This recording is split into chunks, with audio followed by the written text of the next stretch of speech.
Ike pils og tårnes jord og jordner slisle til.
Goblin pissing! There he is. Hello, welcome everybody. Yes, this is a YouTube video. I think I remember, like, legit the first stream of Flash Game Friday. I asked, there was this image. Oh, yeah, I should bring up the image. I had it ready and then I didn't actually put it on screen. This image, you guys remember this? Let's stretch to screen here. starting off like the first 2 Flash Game Friday streams, and I was asking people, I was like, this guy with the horns and like the fuzzy head, what the fuck was that called? Because I remember that. I remember my Flash animation class teacher, Mr. Ramsey, showing that particular animation in our class, and I remember really like thinking it was awesome back then. And I think maybe even people answered, but I didn't remember. And then for the longest time, I was like, who the fuck is that like horned like satyr guy with the fuzzy head? And today I finally, after all this time, looked it up and found that it's called the Brackenwood series. And if you go to that guy's channel, which is called Chluaid, Chluad, Chluaid, sorry, you can find a fuck ton of those animations. A fuck ton of animations, not all of which actually involve the satyr guy, but the similar quality. Really cool stuff. Iconic early, like, Newgrounds animation, you know? It is time, folks, to call it quits on this series. It's been a long journey playing Flash games for you guys, and I'm gonna sound like a broken record here, especially to those of you who watched the arcade game streams, the last few of those. I'm not saying that I will never play a Flash game again, but I'm saying that this series of dedicated Flash game playing is coming to a close. We're gonna be calling it quits there. I'll probably play like a bit of Flash Isaac again in the future, maybe other random Flash games, but Flash Game Friday as we know it, I mean, clearly I did the Fridays for like a really long time, and then clearly I ran out of steam to do it every Friday, and it's just become sort of an occasional thing, and now I just think I'm satisfied with the amount of Flash games I've played. I played like 500, so I think we're good. Let me actually check the list. What are we at right now? I'm gonna play one game today, which will bring us up to, including animations and like Flash toys and stuff like that, 521 entries on the list. Holy shit. So the plan for today is I'm gonna play My Friend Pedro, the Flash version, and then I'm going to finish reviewing all the rest of the Flash games I have left to review on my review list. 1 second. Okay, let's get this classic image out of here. And there's plenty of stuff that I haven't touched. I mean, fucking Egoraptor's on here. It's not. I considered for a bit. I was like, oh, what if I just like watch like Weeble and Bob and like old like Egoraptor animations and stuff? But no, I don't really want to be a React streamer. I would like to play games. So, even though I've shown plenty of animations on stream anyway. So yeah, shoutouts to Chluaid. Finally found that video, and we're gonna open up My Friend Pedro. Let's go. And yeah, I couldn't find that specific animation on Flashpoint, sadly, for whatever reason. There was another Brackenwood one, but not the one that I had seen. I remembered very specifically the little thing on the tree pooping into his drinking water. Okay. So this game got like a remake or some kind of sequel or something. It got like a non-Flash version. I feel like in like 2017 or something, maybe even later than that, like quite recently. So it's My Friend Pedro. That's a bit loud, isn't it? Ugh. Presented by Adult Swim Games, that's how you know it can't be that old. Yeah, there was a Devolver published My Friend Pedro game. Okay. So we're gonna do new game. I've never played this. I played like the first couple of levels, or the first like level off stream just to make sure everything would work all right. Hello. So this is the banana. It's me, Pedro. Your friend. There's me. I look disgusting. Don't worry, I'm wearing my invisibility undies. You're the only one who can see me. We're going on an adventure, you and me. Let's start by learning some basics. Do the Konami code to get infinite lives? That's funny. Well, we'll see if I need it. Try moving over here. So this is like a, what is the other game that, like, famously has... Jolly Good. Has, like, bullet time, Max Payne. This is a game where you can, like, slow down and bullet time and, shoot people in slow motion. Would you look at this? Somebody placed these boxes right in our way. People have no respect these days. You're gonna have to jump over them. DNKY. Didn't not know you. Gaming. Look, I bet he's the one who put the boxes in our way. Let's teach him a lesson. Shoot him in the head. Don't worry, he's totally asking for it. Dead. And I got his gun. Cool. Oh, nice, and I can use the scroll wheel to go through them. That's very good. Nice shooting back there. You're doing great. Now, look here. You need to do a wall jump off that wall. Remember, timing is important. Cool. Oh. There you go. You're it, Chips. Excellent. You're a natural at this. See that narrow opening under this machine? Let's try rolling into it. Okay. Whee! The animation. You know what this animation is? Danganronpa 2. Beautiful Harmony or whatever the fuck. I forget if that's actually the subtitle. That might be the V3 subtitle. In, like, the overworld of Danganronpa 2, they tried, like, animating the main character running around on these beaches. Goodbye Despair, that's it. And it's like the Danganronpa artists, for whatever reason, are so fucking allergic to the concept of actually fucking animating something. They're like, draw something twice? What do you mean? So instead they just did this horribly ugly art style where they just took a JPEG of the main character and, like, motion tweened his arms and legs moving, and it looks so bad. I don't know.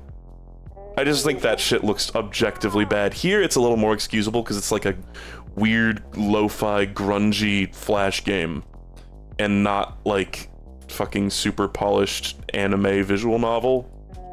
Remember all those pills you were forced to take? Well, they seem to have had a nice side effect.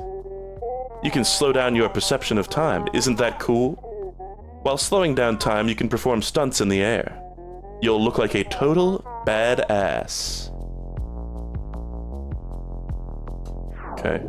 I mean, there's no, like, enemies, so, you know. Yeah! Oh, that's a neck injury right there. Alright, are you ready to have some fun? There are more inconsiderate gangsters below this glass roof. Let's take them by surprise. Stand on top of the glass roof and shoot it. Somebody said Katana Zero in chat, and, like, this moment is straight out of Katana Zero. Slow down time for an extra magnificent entrance. Actually, magnificent? I think it said magnificent there. I'm not sure, though. So do I have, like, some kind of meter of, like, how much time I've spent slowed down? Or do I just get to do it forever? Ow. Okay, well. There's a bunch of, like, obstacles in the way. It's the Demo Man! Oh, I ate shit there instantly. Oh, hey. Cool. What does that say? I really can't. Beaver Tavern? I don't know.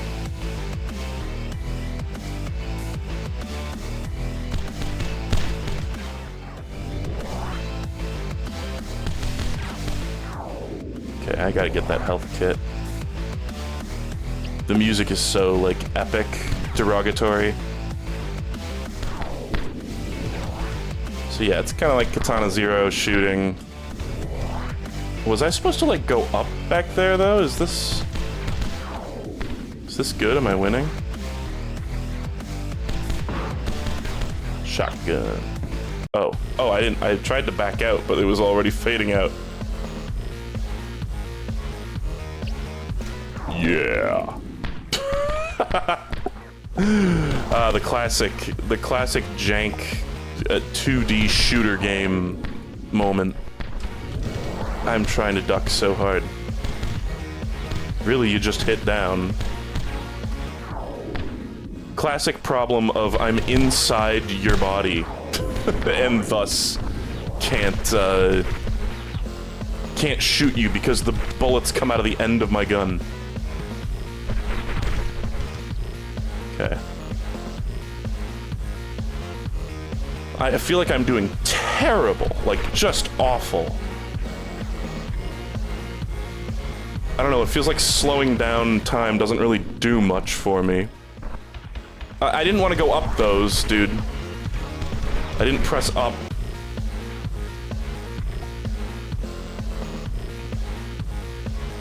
I know in the retail release of that was kind of cool. In like the new version of this game, there's like this cool shit where you can like throw items and then let's just roll here, I guess. You can throw like a frying pan in the air and then shoot the frying pan, and the bullets will automatically like ricochet into enemies, which is really cool. Hey, what is this? Oh, I see.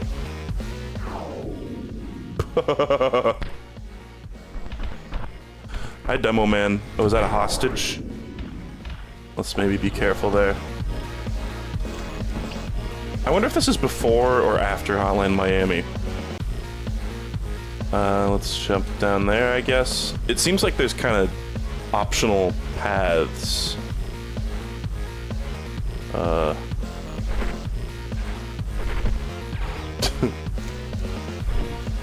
Okay, these doors are surely going to open up. Okay. Is that really it? One door?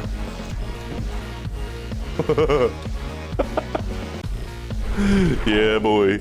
I mean, the game already feels slow, even when you're just moving around without the slowdown on. Oh, fuck. It's a little hard to tell what's in the foreground and what's in the background. Sometimes it's just... Okay, I gotta reload. Or do I? Okay. I'm glad it's not, What? The fuck? My jump got, like, cancelled by a bullet. It's nice that I can tank a lot more health than they can. So I heard this game's like an hour long. I don't even care about going over there. Fuck it.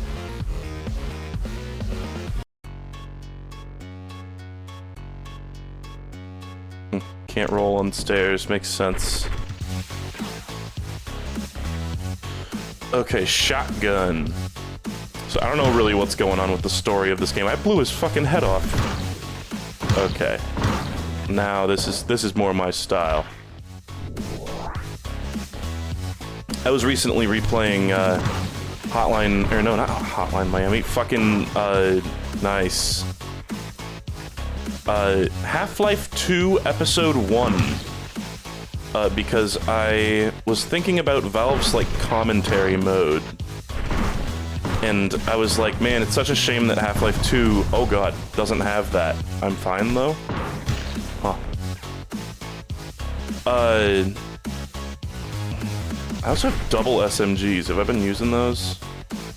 Maybe I did before. I was like, oh, it's such a fucking shame that the commentary mode wasn't in Half-Life 2, but then I looked it up, and it is in the episodes. Because it was like... They came out with Half-Life 2, and then they came out with Lost Coast, which was like a tech demo.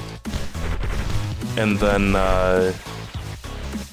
that was what introduced the developer commentary mode. And then they added that to Half-Life 2 Episode 1 and Episode 2. And they're just really cool. It's like, to anybody who doesn't know, it's just like a version of the game that you can play through that has a bunch of it has a bunch of these little like floating like dialogue bubbles that you can click on, and they just have like a voice line from one of the game developers saying, you know, here's a particular challenge we had in this when we were designing this area, here's like a specific a specific problem we were trying to get the player to solve, here's how we were trying to lead the eye of the person playing the game to a specific spot, stuff like that. And it's all just really, really interesting. Oh my god, that neck injury.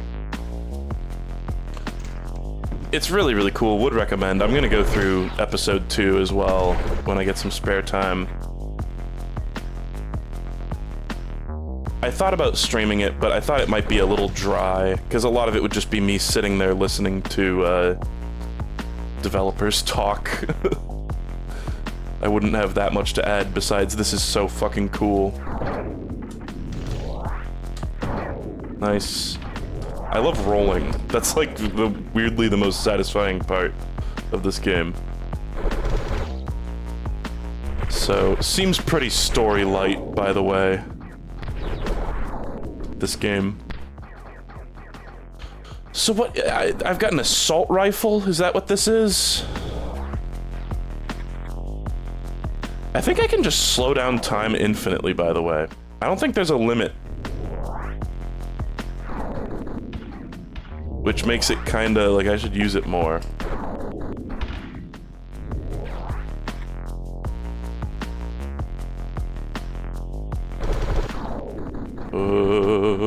Reload. Whee! Awesome.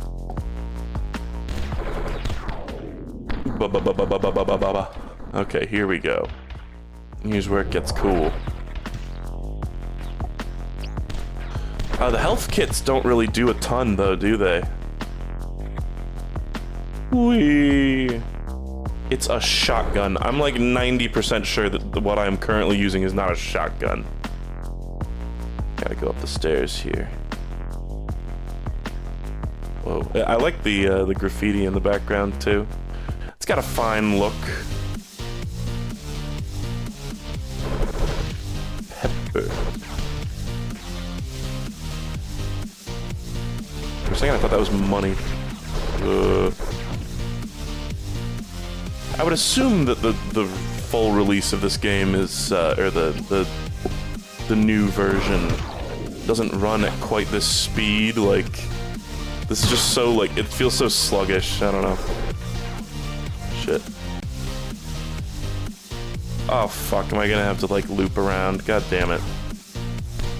Hey, buddy. No shooting at me. It's a lot better. The retail version is great. I would believe it. I'm not against playing it. Now that I've had the prep, I've learned about the lore. I think you can like hit enemy bullets with your bullets too. I'm not sure though. God, ow, ow, ow. I love how I just like ding dang boom boom down those stairs. Oh god. This is just like a spree killing now. I'm gonna fucking die.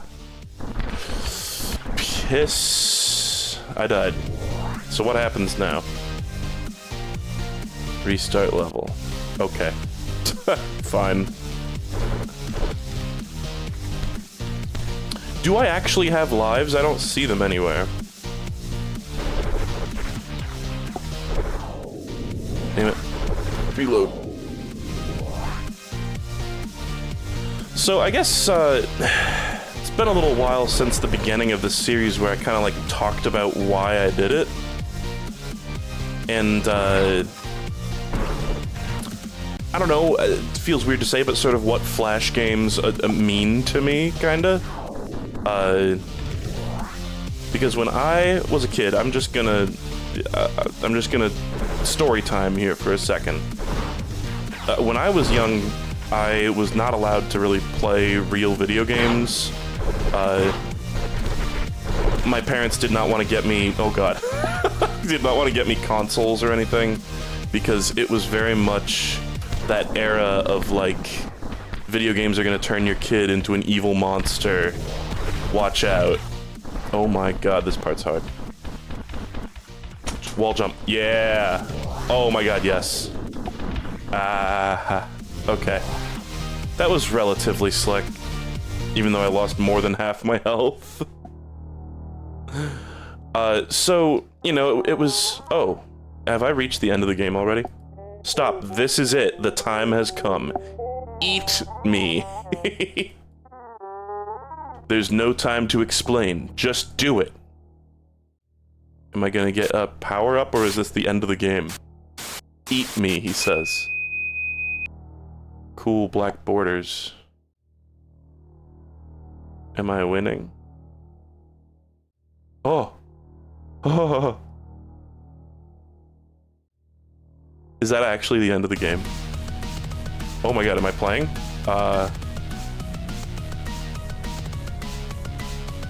What the fuck? Okay, oh, this is so, what the fuck? Boss, okay. Not what I was fucking expecting at all. Ah, classic Flash games. Oh my god. Absolutely classic. Well, it seems like this is gonna be relatively easy. Oh god. Watch out. I can slow down time, but it doesn't... This seems especially useless here. I love a boss that just sits there and absorbs damage. Yeah, if you back up a certain amount, it's just a Cuphead plane fight, scuffed version. Buh. I was not expecting him to eat the banana and gain angel wings. Gotta admit. I keep not seeing his, like, streams of bullets because they're getting mixed in with mine. Okay. Totally different art style explosion. I have to wonder if the person who made this game actually made that explosion animation.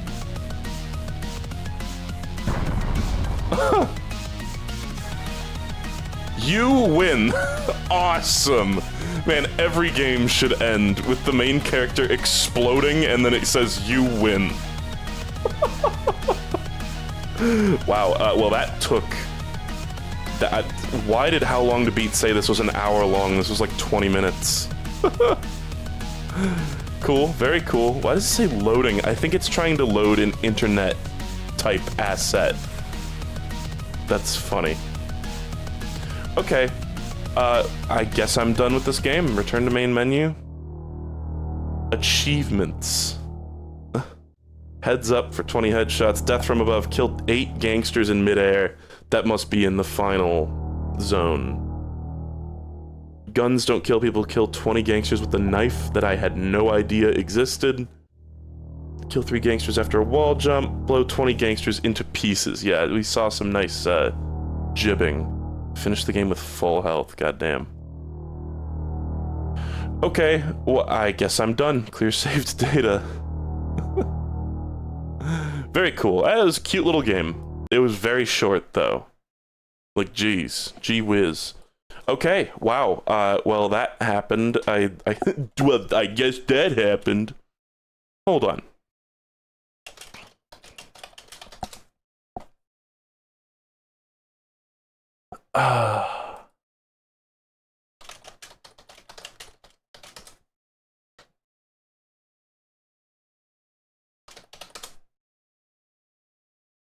Hold on, I'm sorry. No, I was just casually looking up a game that I thought I might play. No, I think we're just gonna call it there. Sorry, you guys get one Flash game today. But I'd also like to just, let's just talk about Flash games a little bit. You know, I'll put up the image here. And, you know, we can go to the, let's go to the spreadsheet, actually. We can do that. Because there still is more. There's more to do here. We're not done with the stream yet. So you guys know, I'll continue my thoughts on Flash games in general, but we're just gonna bring up the spreadsheet here real quick. 1 second. Uh, let's just boot it up. End of stream voice. So you guys know that I super like anal retentively make a big spreadsheet of all the games I've played, and then I've got a separate one for Flash games, and then I've also got a separate one for reviews of normal games, and then I've got reviews of Flash games. Because Flash games are in a separate list because I just don't want them like polluting the main list because there's so many of them, and some of them are such nothing. But here we have the Flash game review list. It's just got all the Flash games that I've played, and instead of ranking them by number, I instead have is it real shit? What type, like basically what type of game is it? So, you know, green basically means real game. Yellow or gold is like, wow, this is basically a real, like, this is an amazing video game in its own right. Not even considering the fact that it's Flash. Meme means that I get some kind of like ironic enjoyment out of it, like it's funny. Hungry Pumpkin, you know, is no, I don't want that, it's that, and shit like that. I'm sorry, are you guys hearing the knocking? I fucking hate that this keeps happening.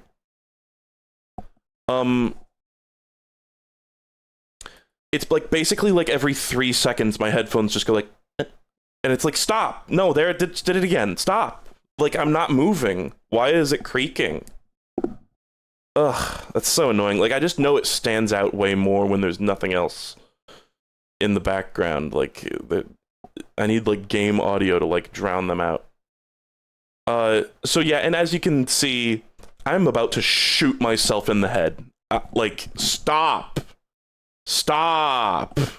Like, what? I genuinely am gonna drench my headphones in WD-40 before the next, review stream. Because it's like, I'm, like, moving my jaw, and that's enough to make it just go tap, tap, tap, like, every, like, few seconds. And it's like, stop! Please! Like, seriously, how do I get you to stop? Holy fucking shit. So, and then, no means there's basically no reason to play this game. Fucking do not press the red button, that was an old one. And then sure means it's, like, acceptable, but not really anything you should seek out. And then I've also got, like, blue, which means animation, I'm pretty sure. And some of these, like, the ones up there said, like, hearty, sure, real meme game, stuff like that. So yeah, the blue ones are just animations, regardless of their quality. That's how I'm just ranking them here. But I'm just gonna verbally go through the rest of the games, the ones that we played recently. You guys will get to see me update the spreadsheet here. I think, is it MFP, my friend Pedro? No, that's what it says on, like, the icon, but it's just my friend Pedro, I think. So let's add it. I thought about, somebody mentioned, like, Kim Possible in the chat, and I was like, man, I think there was actually a Kim Possible game that I played as a kid that I did not play on stream, but I looked for it real quick, and I don't think it's here. Oh, God. Hold on one second. I hit, like, an F key, and it, like, fucked up my, like, the fucking, like, code came up. The web code. Okay. Let's open this back up. My friend Pedro finished, I guess. And, we're gonna... I try to, like, group these, so the colors are groupings by streams. I believe the full message was Kim Possible Blowjob Simulator, so a joke message. The chat member did not mention the exact game, it just got me thinking about Kim Possible. It was like one where, I think it was called A Sitch in Time, and it's one where you're like baby Kim Possible, like trying to like, and it's like a point and click adventure game or something. Yeah, I'm gonna play my friend Pedro and the baby Kim Possible game for the big finale, so I'm gonna make this a little faded red. I tried to group these, the color is like a grouping by streams. So, okay, let's just start. Fuck it.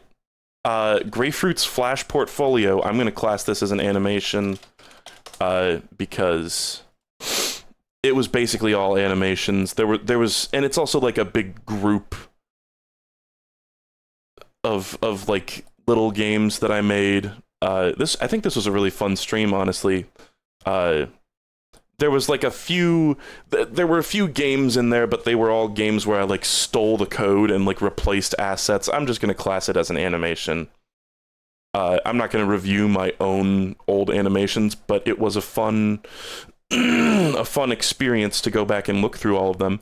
This is like the one thing that you can't find on Flashpoint, by the way, in this list. I think every other game is on Flashpoint, but this, of course, is my own files. Yeah, the bee is still a fucking emote.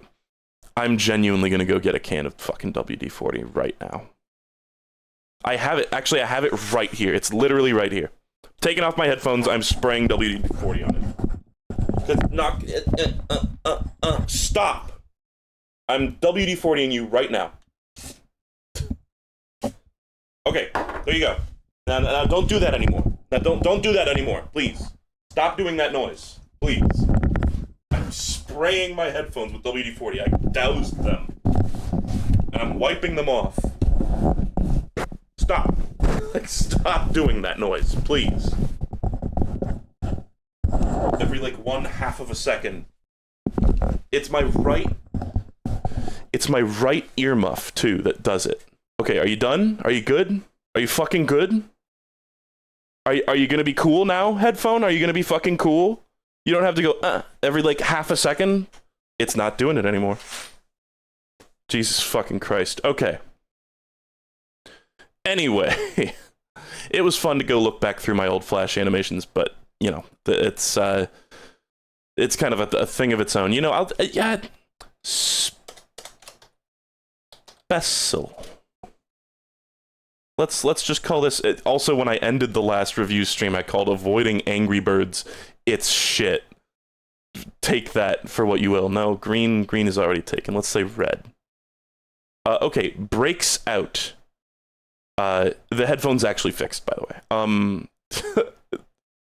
Breaks Out, this was a, if any of you remember Pongs, this was a game by the same guy. I think his name is Pippin Bar, who made Pongs. I'm gonna class this as a meme game. It wasn't as fun as Pongs. I think Pongs is genuinely a fun time to just like sit down and play with a friend, or at least it was for me.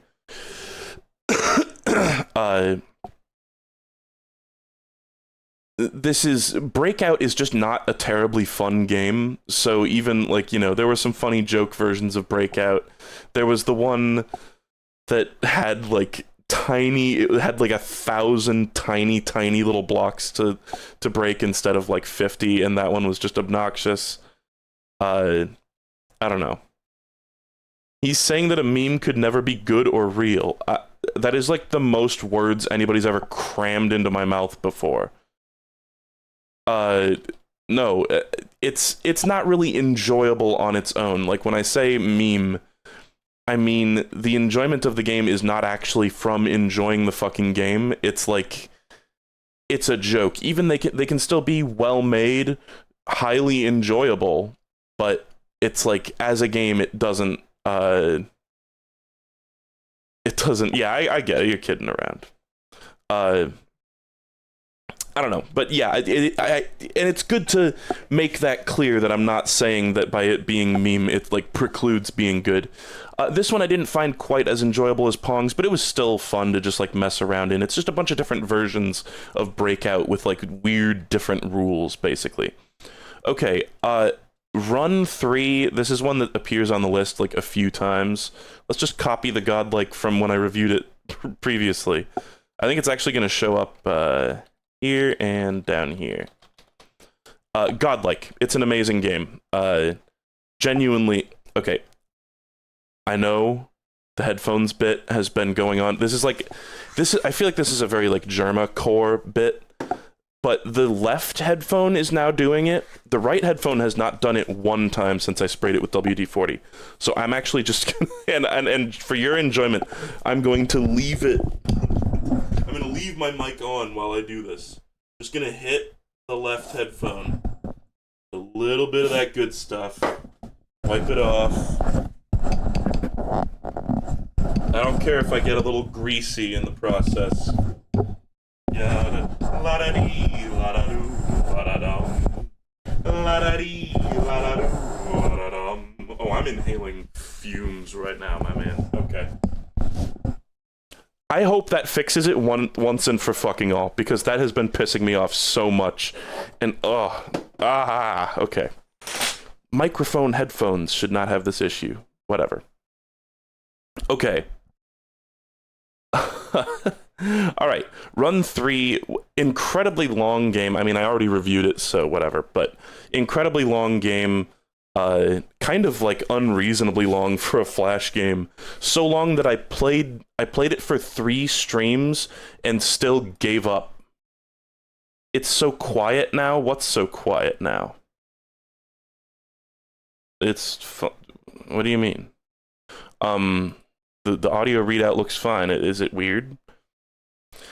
Very long game, very sort of basic. It's like an infinite runner, but I guess it's finite. There's levels, and there's just an insane amount of levels. It's got a nice. It's like you're running around the inside of like a tube. Actually, Danganronpa 2 moment.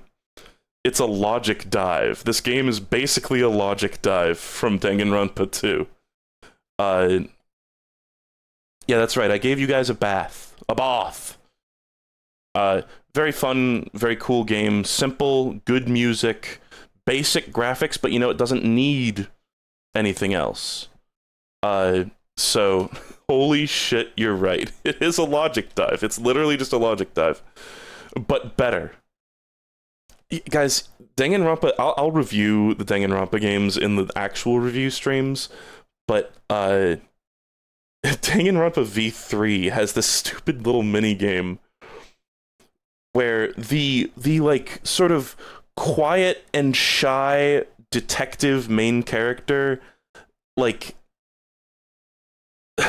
rides a taxi in their mind and picks up idea whores, and that's like their mind palace where they like put together like solving mysteries and shit. And it plays this fucking song with like bass to the center, and it's like this like quiet, reserved character is in a fucking like Wario car picking up thought whores. I thought Danganronpa was just weeb dating shit. It is a murder mystery game, but you can date the characters in it. And when you max out your friendship with them, they give you their underwear. Because that's how Japan thinks friendship works. I think the implication is that you sleep with them, but I'm not sure. Okay, guys, the knocking has stopped, and I'm so happy. I'm so fucking happy. Okay. I'm gonna do a little bit of, by the way, skipping through this list, and then I'm gonna go back through and look at the ones that because there's gonna be some of these that I don't remember. I don't remember what the fuck Rainbowgeddon is, so I'm gonna have to like look at my own streams to just briefly remind myself what the fuck this is. Angry Birds vs. Zombies Ultimate War. I remember this is a meme game. This one was hot dog shit. I think this one actually ended up in a Twitch Scraps. I mean, it was trash. It was just like this weird Plants vs. Zombies parody where you're like rolling. It's kind of like walnut bowling, I guess, where you're rolling Angry Birds at the zombies. Sorry, there was a bit of Parmesan cheese on one of my keyboard keys. I mean, it was awful. It was like some amateur thing just slapped together in like 5 minutes, it seemed. How are birds adapted to their environment? No. This was just a, this was like some sort of like educational training thing that it didn't have any gameplay. It was like a lecture and a quiz. It was because I searched like birds. I was like, oh, I don't know what games to play during the rest of the stream. I'm just going to Google, or I'm going to search on Flashpoint birds. And that's what I found. Damn Birds was actually pretty okay. I'm going to go ahead and say sure for this. I don't have the conditional formatting on here, by the way, so I'm going to do every single one of these manually. which is funny. Damn Birds was actually kind of good. It was like a what do you call those games? Chat, I feel like I've had you guys remind me what this is called like a bunch of times. Games like Toss the Turtle and stuff and Learn to Fly, where you do something for a round and then you buy upgrades and then you do it again and then you buy more upgrades. Incremental game, thank you. It's an incremental game. And it's where you play as a statue trying to shoot down birds that are attempting to shit on you. It's actually pretty fun for what it is. I'm going to go ahead and spoil that there's also a Damn Birds 2 that I'm just going to rate as a real game. Fun little incremental game where you're locked in one spot shooting down birds. I don't know. It's nothing special, but it's kind of a cute idea. It's one of those like deliciously Flash ideas, you know, where it's just like a cute little neat idea that didn't need to be anything big, executed pretty well. Then okay, Snotput, I'm gonna go ahead and say sure for both of these, for Snotput and Super Snotput. These were Nitrome games. In the past, I've done full streams of Nitrome games. Oh god, I feel a sneeze, speaking of snot. Oh. Excuse me, I gotta blow my nose after that. Oh, baby. I love the smell of WD-40. I think it's fixed. I don't know why I didn't think to do this, like, ages ago. I thought it was, like, a component in the headphone, but I had, like, an epiphany during this stream that it's, like, the hinges on them. Okay, one sec.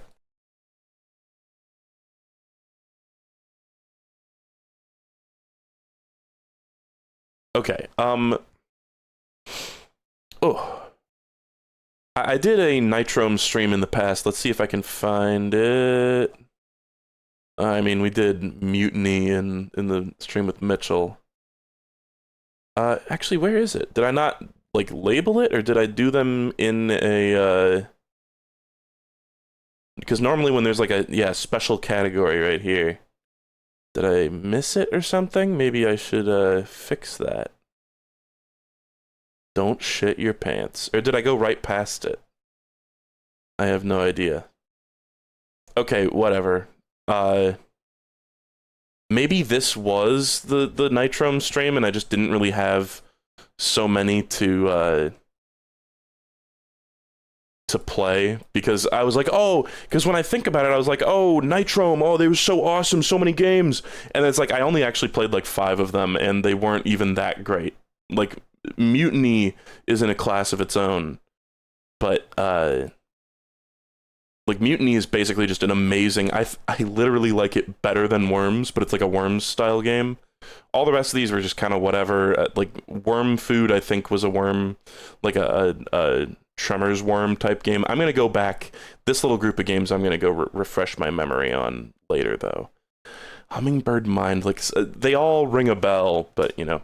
Okay, Kermit Combat 2, this was also an animation. Kermit Combat is legendary. Somebody said this series peaked at Kermit Combat, and I don't blame you for thinking that. It was just...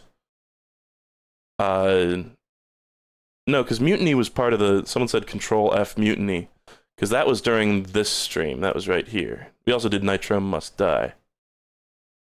But I could have sworn I did a stream that was just all Nitrome, but I think it was just this one down here. Kermit Combat, definitely a lot of sort of ironic enjoyment of it.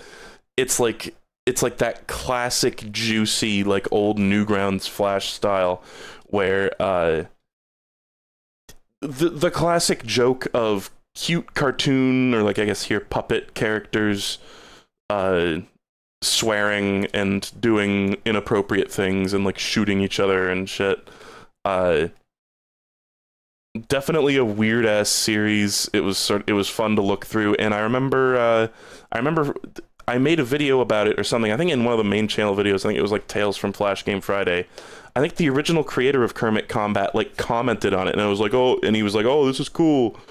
And I think he said something about, like, don't judge me, okay? Or something like that. And it's like, nah, dude, this is awesome. But genuinely, I mean, you can debate whether or not it's like ironic laughter, but genuinely made me laugh like a lot. So it was neat. Hoshi Saga. All of these are getting godlike. Oh, I accidentally went all the way. I hit 0. The Hoshi Saga series is like, if recently somebody was like, oh, what do you think is like the most underrated Flash game? The Hoshi Saga series legitimately needs some kind of like collection on Steam or something, because they are so cool.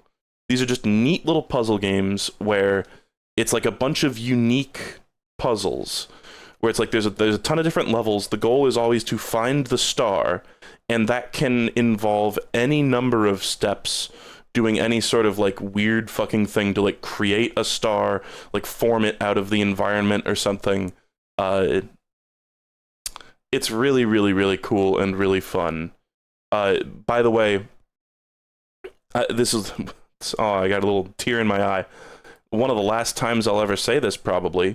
If you want to play Flash games, go look up Flashpoint. If it doesn't come up as the top thing, toss in the term Blue Maxima, all one word. That's the guy who made this program. It is a program that archived a bunch of Flash games, and when I say a bunch of Flash games, I mean like more or less effectively all Flash games. Like, it is truly shocking how many games are on this list. And it's like, maybe you're thinking, oh, what about, you know, this random dress-up game that I played on gamesforgirls.com back in 2004. It probably has it. Like, it's genuinely insane. I wonder if there's a number, like a statistic out there, how many Flash games are on here. I guess, yeah, there are some games that are not on it, like Nitrome games. It's like some things had legal reasons to not be on it, but really most of the good Flash games out there, and even most of the bad ones too, are on this program. So can't recommend enough. The version that I use, there's 2 different versions. There's Flashpoint and then there's Flashpoint Infinity.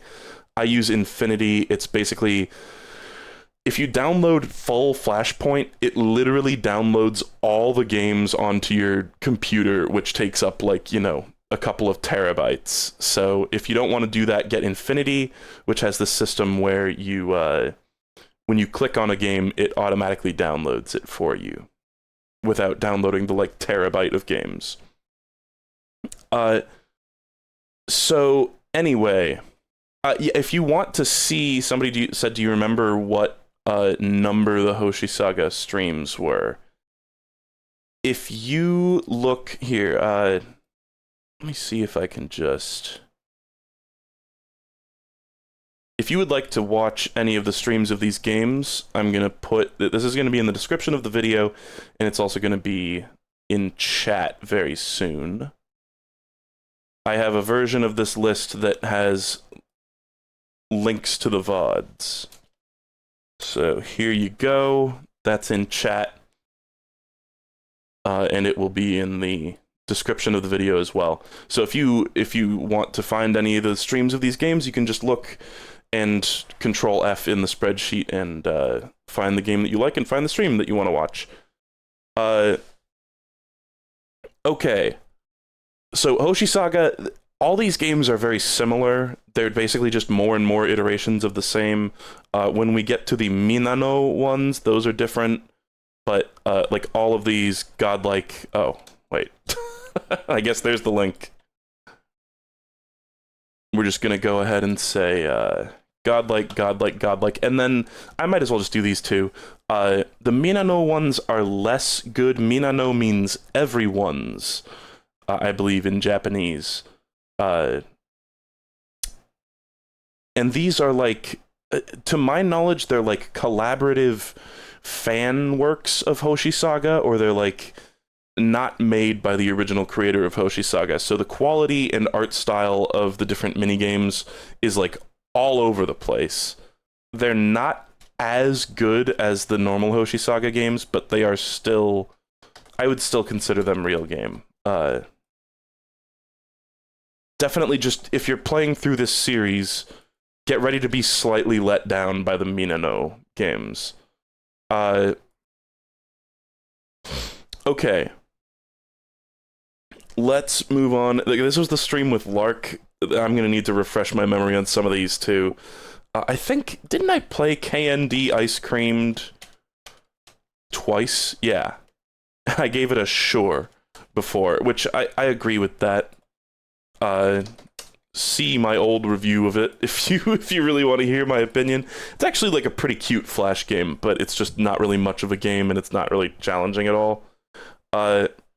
Flight of the Hamsters was, I think, a decent incremental game, if memory serves. It was just like Learn to Fly, or Flight, or Toss the Turtle, where you're flinging a thing and you buy upgrades for it. I seem to remember this one was like not as good as the other ones. I might give this one a sure, just personally.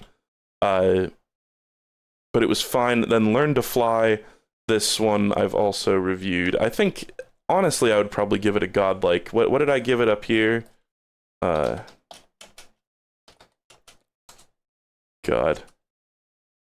Real game, yeah. And then Learn to Fly 2. Yeah, that one's godlike. Yeah, that's true.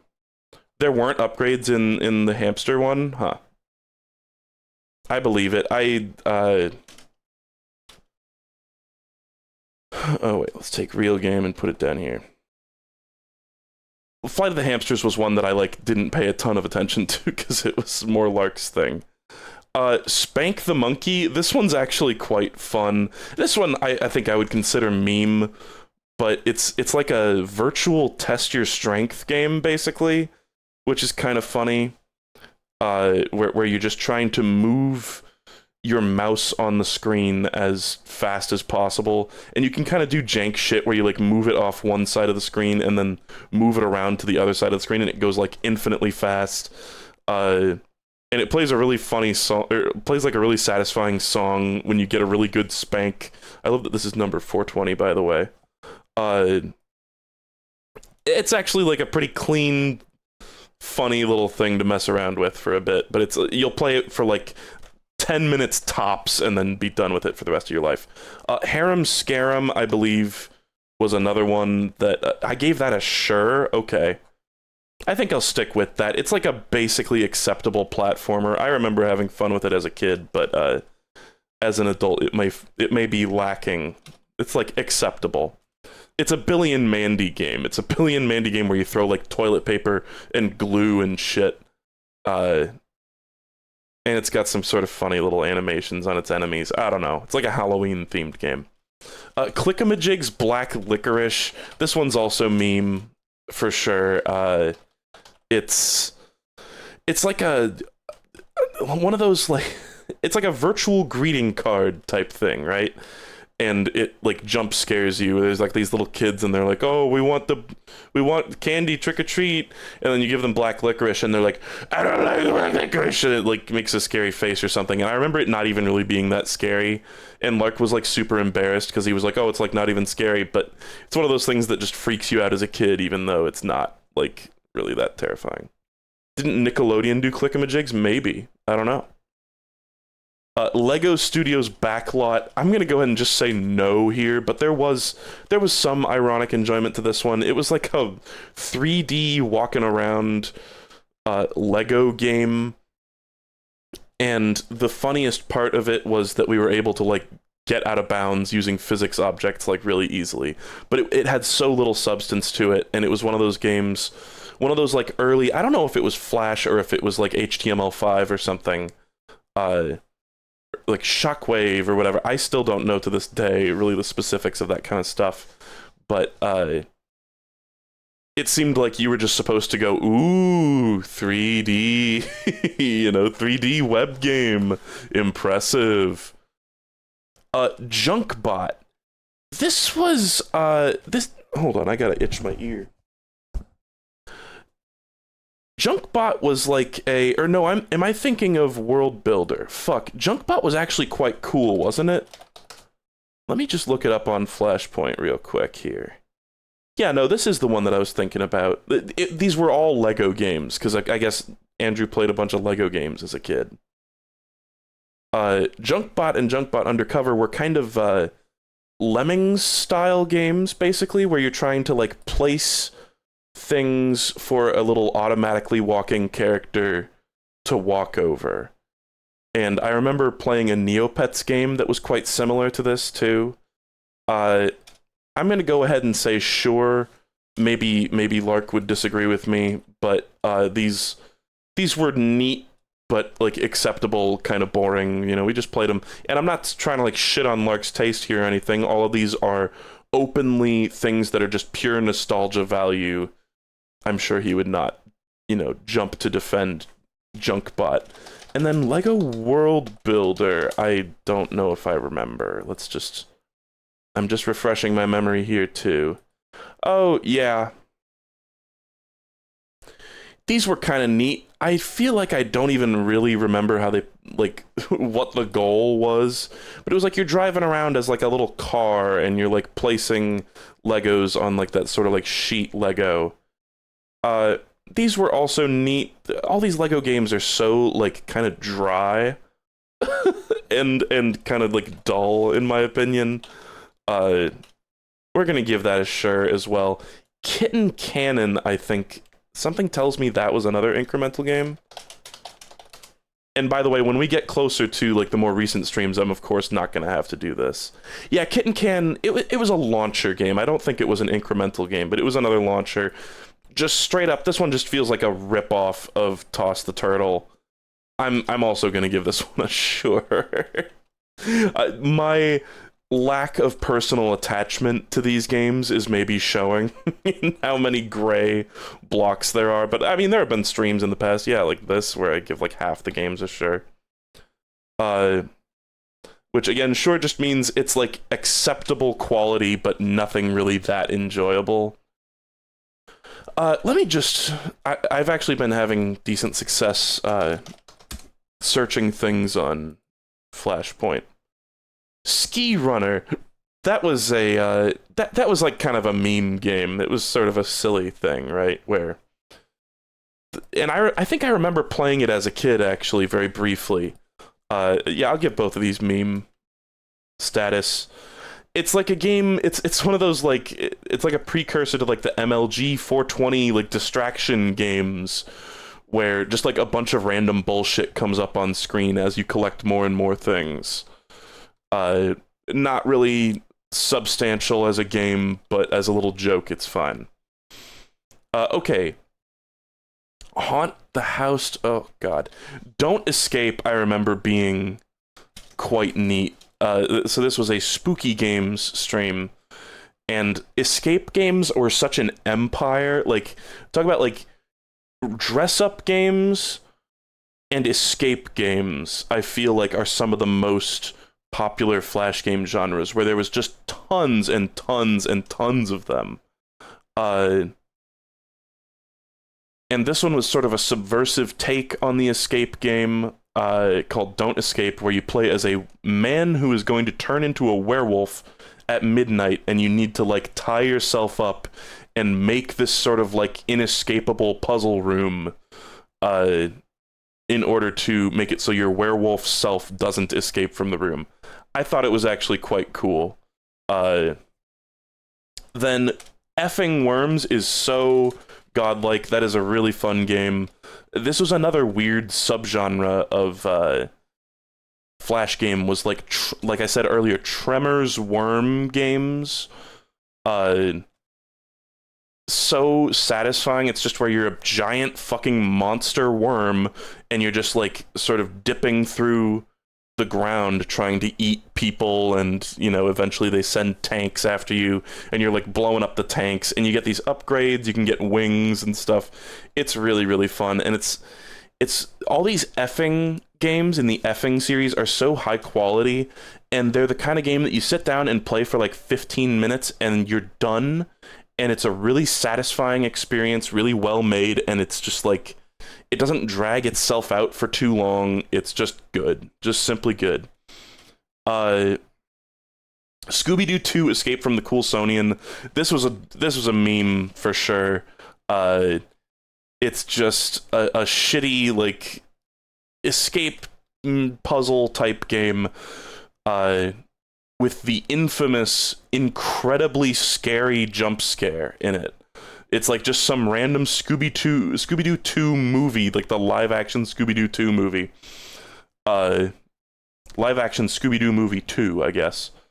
That just, at a certain point in this game, there's just it's like if you use a crowbar on a coffin or something, or on a sarcophagus, it's just got this, like, ridiculously out-of-place, scary jump scare, and so I just did that for fun. Definitely ironic enjoyment. Okay. Hoshisaga Reishiki. I believe this was another godlike one, and then I believe Mina no 3 was another collaborative one. Hoshisaga Monochromatic was really cool. I think the rest of these... Hoshisaga Monochromatic was like a weird reboot of Hoshisaga, and then this one, I believe, was also... It was just a Japanese exclusive Hoshisaga. Let me just search it here real quick. Yeah, oh no, this one was another Mina no game, actually. This was another, like, collaborative effort, so I'm actually gonna... Basically, all the Mina no ones are not quite as godlike, because they just have the art styles that are, like, all over the place in a way that doesn't really ignite the imagination the way that other things... You know, there's, like, animation projects, The Exquisite Corpse, where everyone, like, one person animates every few seconds, but these, it's just, like, some of them just feel cheap and bad and kind of lame. But still cool. Still a cool premise. Still lots of enjoyment to be got out of these. It's just not quite as polished and crazy. Like, Hoshisaga Monochromatic, again, I would just love a Hoshisaga collection that just has all the main Hoshisaga games. Like, that would be... If that could show up on Steam or something, that'd be so cool. Okay. Snowcraft. The fuck? Okay, I don't remember what Snowcraft is at the moment. Yuki Daruma, this was a escape room puzzle type game. I'm gonna go ahead and say no for this one. It was not very fun at all. It was just kind of like minimalist escape room game puzzle type thing, and all these escape games have such a moon logic to them, you know, like very similar to point and click adventure games, where it's just like sometimes I just have no fucking clue what to do, and the way forward is so obtuse and weird that they're very unsatisfying to play. And then Effing Worms Xmas was also good. I'm just gonna go ahead and give that a godlike, even though it's basically... I think it had differences, but it was more or less just a reskin of Effing Worms, where you're, like, hitting, like, Santa and stuff. Actually, you know, this is a weird take. I'm gonna bump this one down to real game, because it has... I think Effing Worms works better when it's just, like, generic, like, oh, there's people running around and there's tanks and planes and stuff. Something about... And you guys know that I'm a bit of a Grinch. I'm, like, not the biggest Christmas fan, but still, things like, oh, we're gonna, like, murder Santa and his little elves, and there's gonna be blood and stuff, and it's like, that stuff always just comes across kind of trashy and, like, puts a weird taste in my mouth. I don't know. But, I seem to remember this had that sort of, like, cruel, feel to it that the original version didn't really have. I'm gonna bump it down from godlike there because of that. And also because it's tainted by Christmas. No. Somebody said Snowcraft was the snowball one. I think I remember the one. It was actually, like, pretty fun. It was, like, a pretty basic... Yeah, it was, like, the two teams of kids having a snowball fight. Yeah, this one was okay. I'll give it a sure. It's definitely nothing too spectacular. I think this was another little game that you could, like, send around in an email, you know. What's the thumbnail for this one? Show me? No? Okay. Okay, Nanaka Crash. This is, like, the original incremental launcher game. It was fun. It's like a reference to some anime or manga that I know nothing about, and thus I think some of the humor was, like, lost on me. But I'll go ahead and give this a real game. it was fine. It's just like the precursor to a bunch of other games that are nearly identical to it. You got to give credit where credit's due, and it is simply fun. Booty Juggler, this was a really weird one where you're like a pirate octopus juggling treasure, and it kind of had the same structure as like a Game & Watch game, where you're just trying to like keep stuff in the air for long enough, or for as long as possible. I remember it actually being like quite unfun and being like disappointed at how frustrating and annoying it is. What exactly is an incremental launcher game? There was this whole subgenre of games where you like launch something out of a cannon or something, or like a slingshot or whatever, and you are trying to get it to go as far as possible, or like hit as many things as possible, and after every attempt you like make a certain amount of money that you can then use to buy upgrades to make the thing go further. That's what an incremental launcher is, basically. Grave Robbers. God, Zoe's Dirty Dress Wash. This one was meme game. This was like, those like incredibly cursed like kids games where there's like these horribly uncanny people, and everything's like bright and like squeaky clean in this like really fucking uncanny and unsettling way. This was one, there's like a whole series of like Zoe games where it's these weird cube head characters doing basic things. It was an extremely simple game, extremely creepy in that sort of like iPad toddler kind of way. But it was funny. Tetravalanche. There were multiple games that had this concept. One sec. This was like, there's Tetris being played. This one was pretty good. This one had some slightly frustrating like jank controls, but it was pretty good. It was like you're a little guy running around in the field of like a Tetris game, and you're trying to avoid getting crushed by the falling blocks. It was actually pretty fun. I'm gonna go ahead and give it real game.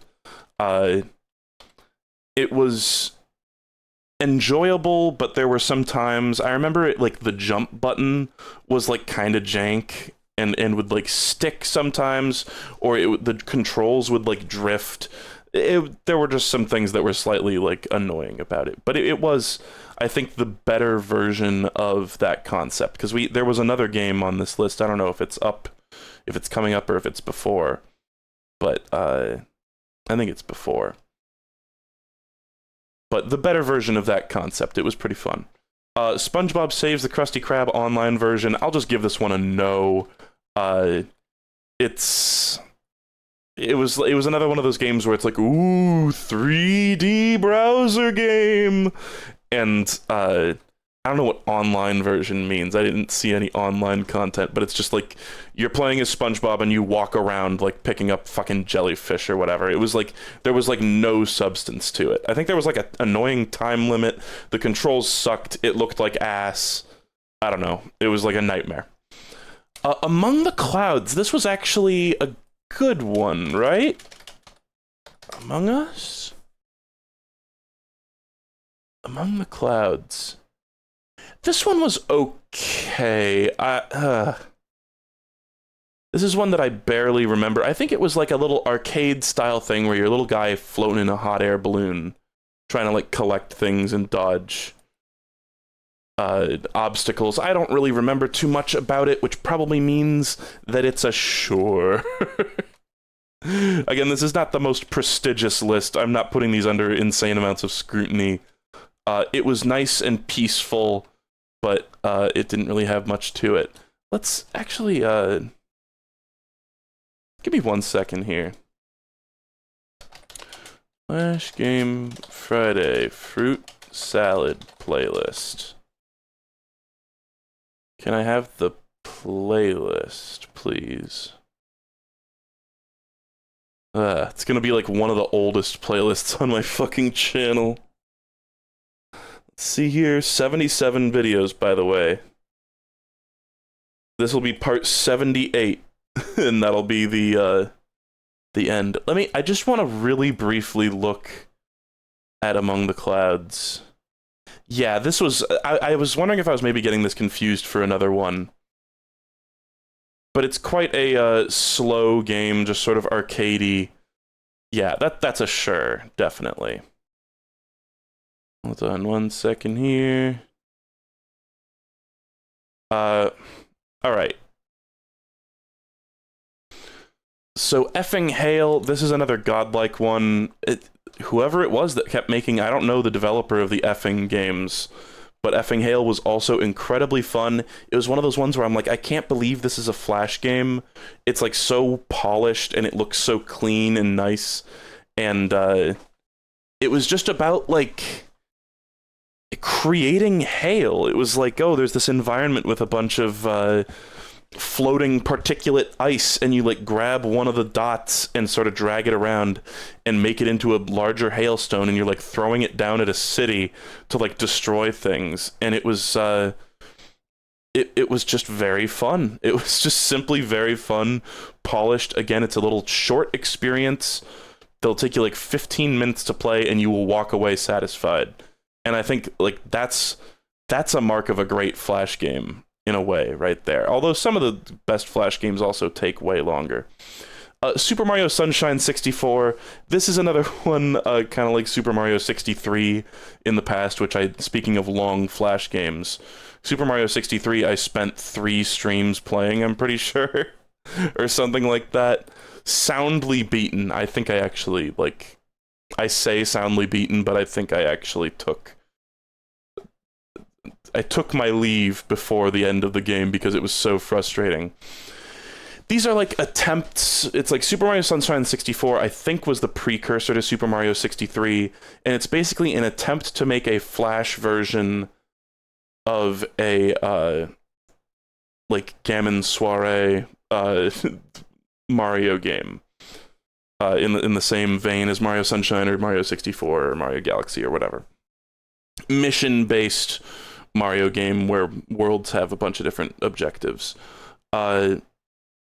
It's not even that the last levels took a nosedive in quality. It's like, it was just so frustrating. And it was like, it got so difficult for how jank the controls were. It just became an exercise in frustration. I think Super Mario 63 is like some of the most I've ever like raged out at a game on stream. I remember like yelling at the end of Super Mario 63. And then Super Mario Sunshine 64 is, you can essentially think of it as like a shitty like beta version of Super Mario 63.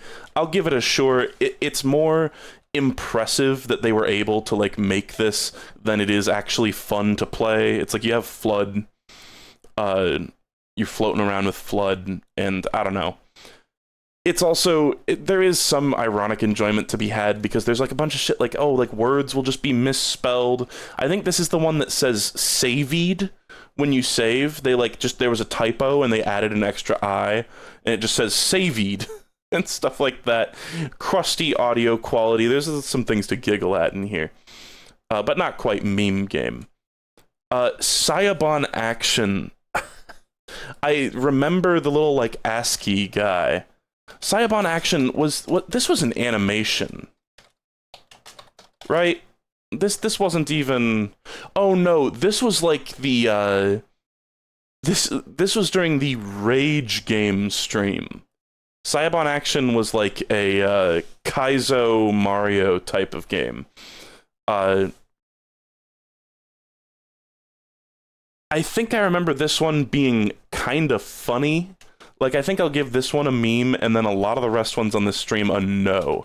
Because Flash games can already be frustratingly difficult sometimes, and then there's this certain, like, genre of them that, like, really tried to lean into being frustratingly difficult. And it just comes across obnoxious, and it's just like, yeah, I don't want to play this. I don't want to play this. You got me. You did it.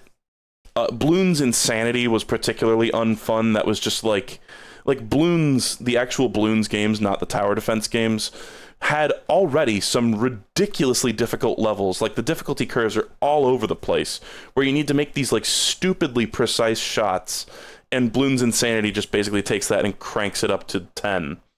Unfair Mario, yeah, somebody said Unfair Mario was trying to be Saiyaban action. Totally agree. It just felt kind of lame. Super Pig was actually, I would consider this, it's like barely a real game, but I would consider it a real game because it has an actual interesting concept where the whole level is invisible, but then when you die, you like explode into blood, and the blood makes that certain part of the level visible. So it's kind of this like, I don't know, it kind of reminds me of that game. Anybody ever play what's it even called? Life Goes On. What is the one where there's like a bunch of little knights and you have to like stack their dead bodies to like platform? That's a weird random reference. This one also had the same sort of like, oh, it's a rage game like type of vibe, but it at least had an original idea that was kind of interesting, and I thought it was funny how it's like, oh, difficulty select, hard, or hard. It's like that's such a Flash game vibe right there. Bean Me, I'm gonna go ahead and say this is an animation. It's not even a game. It pretends to be a game, but in the end, it's just...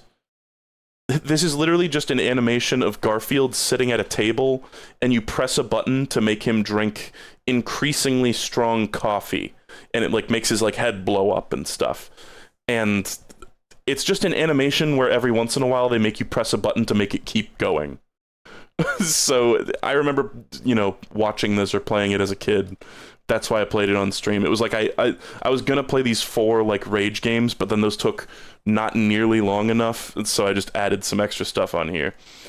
Fat Slice 2 was actually pretty fun. This was actually a legitimately good game where you're trying to like cut objects while little things, it's like there's like a geometric shape and there's something bouncing around in it, and you have to like cut the shape to be as small as possible while not like obstructing the little objects that are bouncing around or something like that. It was actually quite fun. I remember this one being a real game. It was neat. Grid 16. I'm just casually looking this up. Grid 16. Oh yeah, this one was really neat too. This was kind of a WarioWare kind of style game. Was this a JMBT or whatever game? I don't think so. Maybe it was. This was the one where it's got like 16 different little games playing at once, and you sort of swap frenetically between them WarioWare style, and they just get faster and faster over time. I remember it being quite fucking difficult, but it's a very cute idea for a game, where it's like you're kind of trying to juggle all these different little basic mini games at a time, and they sort of, if you lose at one, then that one just gets eliminated until by the end you're just swapping between 2 different mini games, desperately, while they're getting faster and faster, desperately trying to like win. I would consider that one a real game too. And then Vertigolf, I want to say is godlike. Let me just make sure this is the one I'm thinking of. Maybe I'm thinking of Wonder Putt, actually. No, Vertigolf sucked ass. No, this was another one that was like extremely basic golf game with like ugly 3D graphics that was like, oh, 3D browser game. Like, it's functional, so I'll give it a sure, but it was actually bad. I was thinking of Wonder Putt. Wonder Putt is legendary. I'm sure I gave Wonder Putt a godlike. But Vertigolf was just kind of whatever. That was just one that I remembered seeing as a kid, and oh god, I'm gonna have to definitely look up what the fuck this is. This may be an animation. No, this was the Rhythm Heaven minigame, where you're the guy catching the noodles out of the little shoot of bamboo. This one was actually quite good. Should I give it godlike? No, it's so simple, I think, that I can't quite give it godlike. But this was just a Rhythm Heaven fans' own custom Rhythm Heaven minigame. That's... Oh, excuse me. it's simple enough yet effective. There's this new program that's coming out, I think in the next couple of years or so, called, I think it's just called Heaven Studio, that's like make your own Rhythm Heaven custom remixes and stuff that are actually playable and actually have the graphics of the minigames. It's a really interesting project. It looks really cool. But they added this for some reason, which I think is funny. And a couple of other like weird bootleg Rhythm Heaven things, but it was actually, you know, for a Rhythm Heaven fan, neat little Flash game. Closure, the Flash version. This one had a neat art style. This was, you know, this was one kind of like My Friend Pedro, where there's like a different non-Flash version of the game. I actually streamed Closure on stream all the way through. It's a neat game with a really neat concept that kind of isn't handled in the most amazing way. It's like a puzzle platformer where objects only exist if they are being illuminated by light, and if you're not shining a light on them, then you can just pass right through them. So Closure, the Flash version, was neat. I didn't really play much of it, like it says here. I just took a little quick look at it. I didn't finish it because Closure, the main game, the full non-Flash game, ended up being such an exercise in like tedium and frustration. But it's definitely cool, neat art style. I'll give it a sure. The puzzles weren't super satisfying or anything. I don't know. Okay, and then what the fuck is this? I have no idea. Oh, this was Saint Romance Academy. This is the girl game that ended up being a main channel video.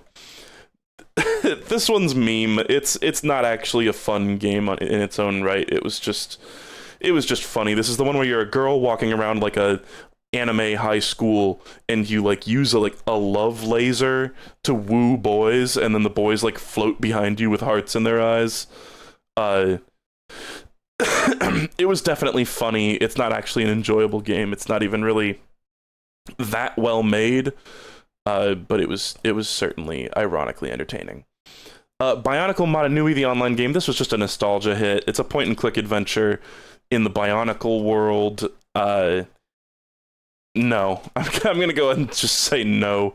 It's got this sort of like ugly Flash style to it, and I certainly have the nostalgia for it, but it's just kind of a shitty point-and-click adventure game in a barren world that feels very non-reactive. It doesn't even really have like fun animations or anything. Effing Worms 2, I'm gonna go ahead and say also godlike. I seem to remember it was incredibly similar to Effing Worms 1. It was just a little more polished. What's Inside the Box? This was a really fun puzzle game, right? I think it was actually quite good. Yeah. This is one that just had a bunch of little levels, just a level-based puzzle game where you're just solving these little... I don't even really know how to describe it, just little tiny surreal logic puzzles. I gotta drink water.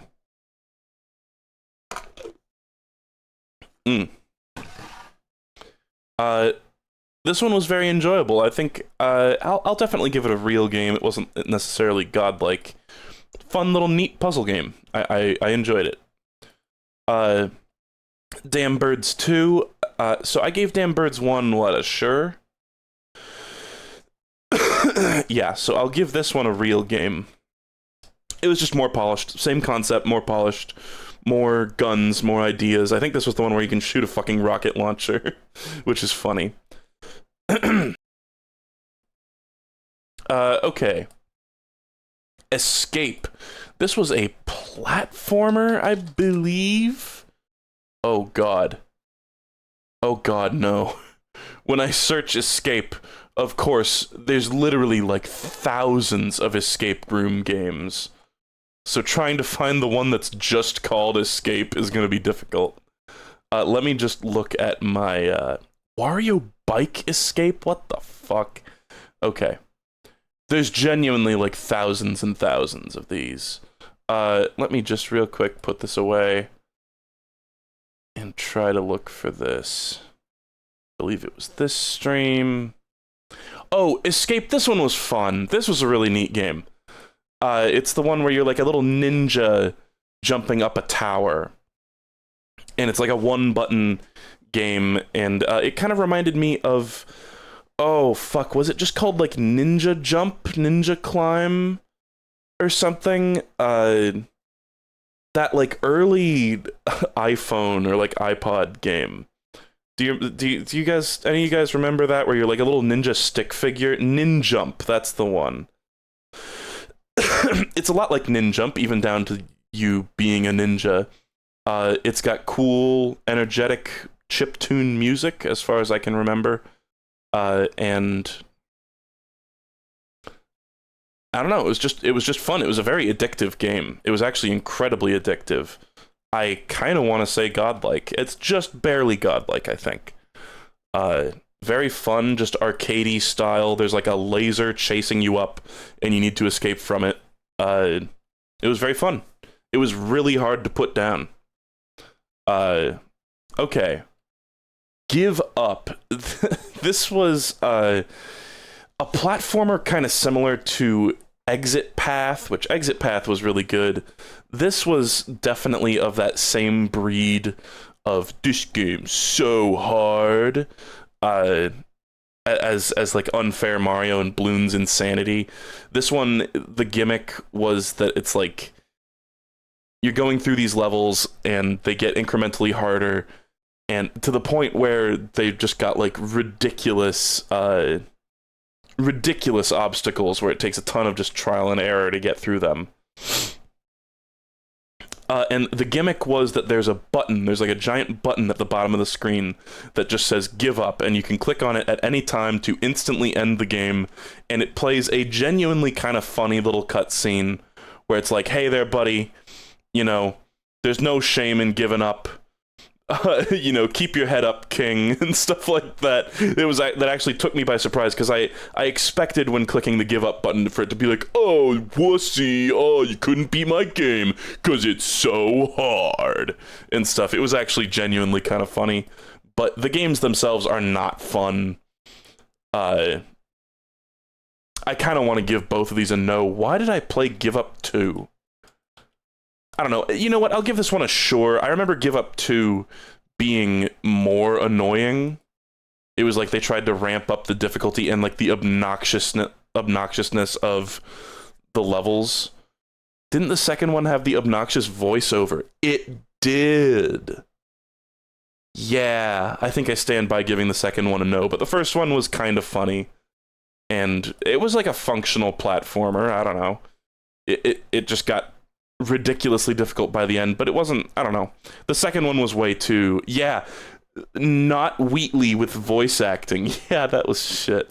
That was really annoying. Okay. New Year's Blast. This was another kind of like, send this to your friends in an email type of thing, where it's like a little teddy bear holding balloons, and you like pop the balloons in a countdown to like New Year, and it goes Happy New Year and like flies around on a firework and stuff. It's cute, but it's barely anything. I mean, it's barely anything more than an animation. I kind of want to just rank it as an animation, even though you do pop the balloons like you do. It's interactive, but it's essentially an animation. It's a cute little thing. Cute little time capsule. Okay, now we're getting to these things. These are... What the fuck? These are all these, like, weird little art installation, animation type things made by this guy named Raphael Rosendahl, I believe was his name. And in fact, I'll tell you what I'm going to do.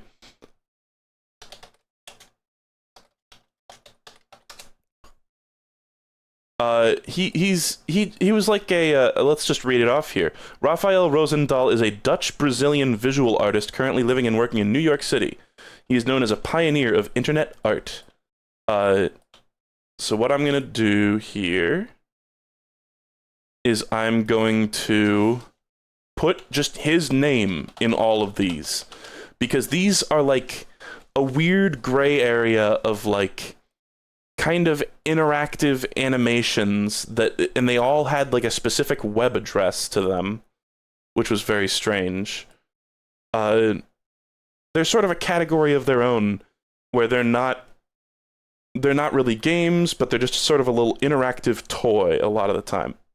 And they're very cool, very clean, very well made. Again, this is something where I would love to see just a collection of these in one way, shape, or form. I'm sure a lot of the websites, probably like the domains, he probably doesn't have them anymore or something. Maybe there is a collection out there somewhere. I don't know. But yeah, Rosendahl out of 10. Definitely very cool. I love these things, but ranking them as a game is silly. Okay, and we're getting. I'm really excited because we're getting to the end of this. There's some spaces I need to fill in here though, for sure. So those are all Raphael Rosendahl out of 10. They're very, very cool. I remember it was I think Vsauce recommended a couple of them in his Do Online Now Guys series, and I think maybe a couple of these I got sent to by, do any of you remember StumbleUpon.com? Which was supposed to be like, you enter in your preferences for the kind of things that you like to see on the internet, and then it just sends you to a bunch of random websites that have those same kind of like specifications. I think I got sent to some of these through StumbleUpon. Anyway, Bubble Tanks 2. What did I give Bubble Tanks 1? Because I played like 3 of these games, and I think I'm going to give them all real game, but they are all... The thing you need to understand about Bubble Tanks is that they are all basically the same game. Like, there is not a lot of variance between these. Yes, each new game has new features, but it's all the exact same basic experience of you're going around between all these different bubbles and fighting bubble enemies with your own bubble tank, and you collect the bubbles that come off the bubble enemies and use it to build a better bubble tank. And the further away you get from the center, the harder the enemies get, and at a certain point when you get big enough, you just win. I don't know. Our Raphael Rosendahl website's still open. I don't want to look up a website that'll install malware.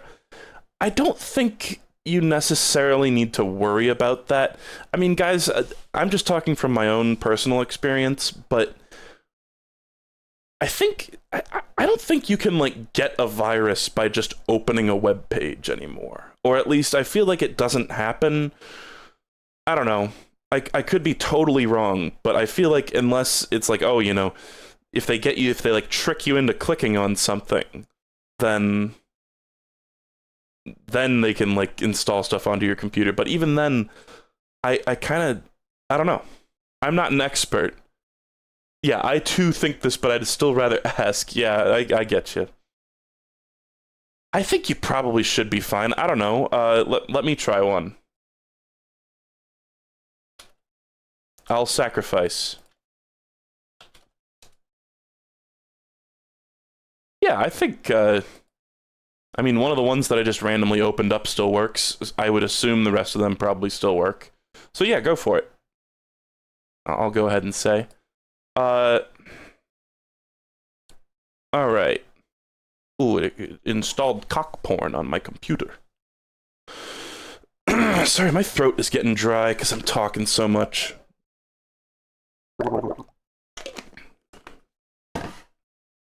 Okay. Website viruses were a thing just because of Internet Explorer. Huh. Okay. I'm gonna need to go back and like check out what these other ones are too. Okay, Learn to Fly 3.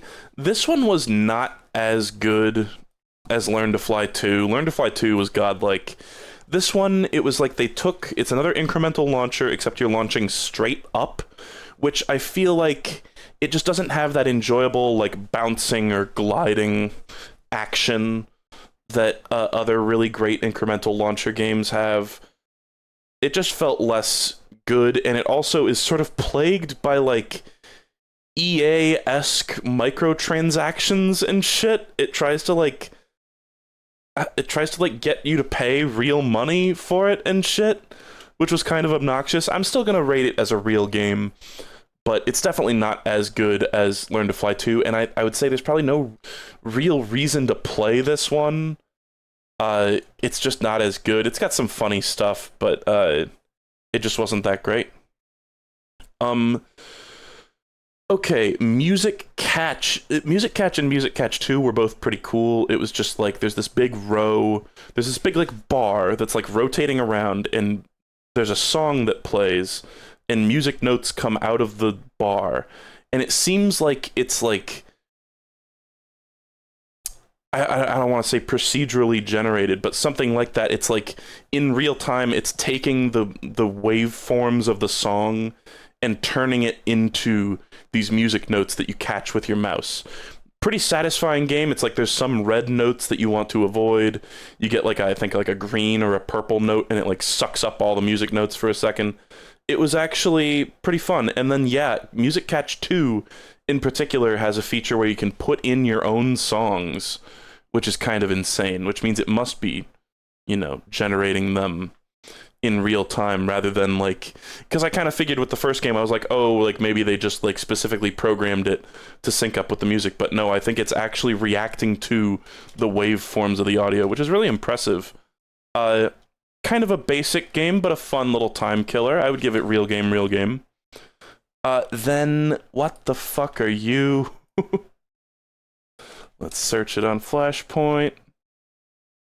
Oh, yeah, this one was dog shit. This was some, like, fucking Pretty Cure, Sweet Pretty Cure movie, musical note catch. Yeah, no, fuck that. It was terrible. This was, like, some dog shit little, like, sponsored game from some anime that had, like, no music, but you're catching music notes. It was terrible. It was truly terrible. Okay. TBA, this was... Okay, now we're getting to the point where I'm probably just going to remember all these because these are all so recent. TBA was pretty fun. It was... some people in chat were saying it's like a Donkey Kong Country barrel game, basically. It's like the Donkey Kong Country barrel levels the game.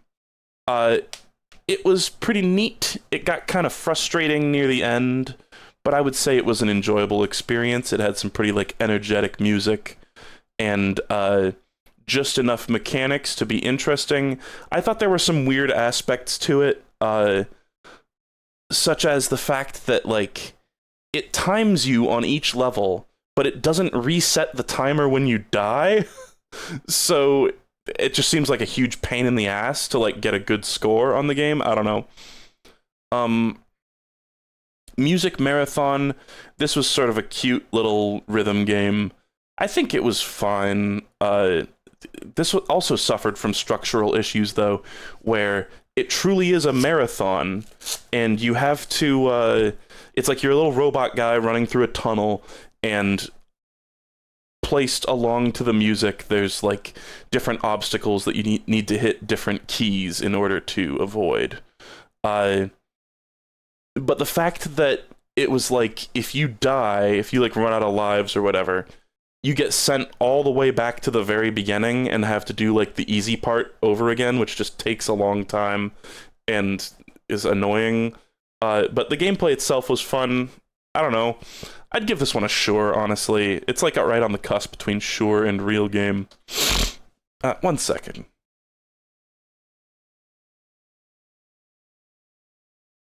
Okay,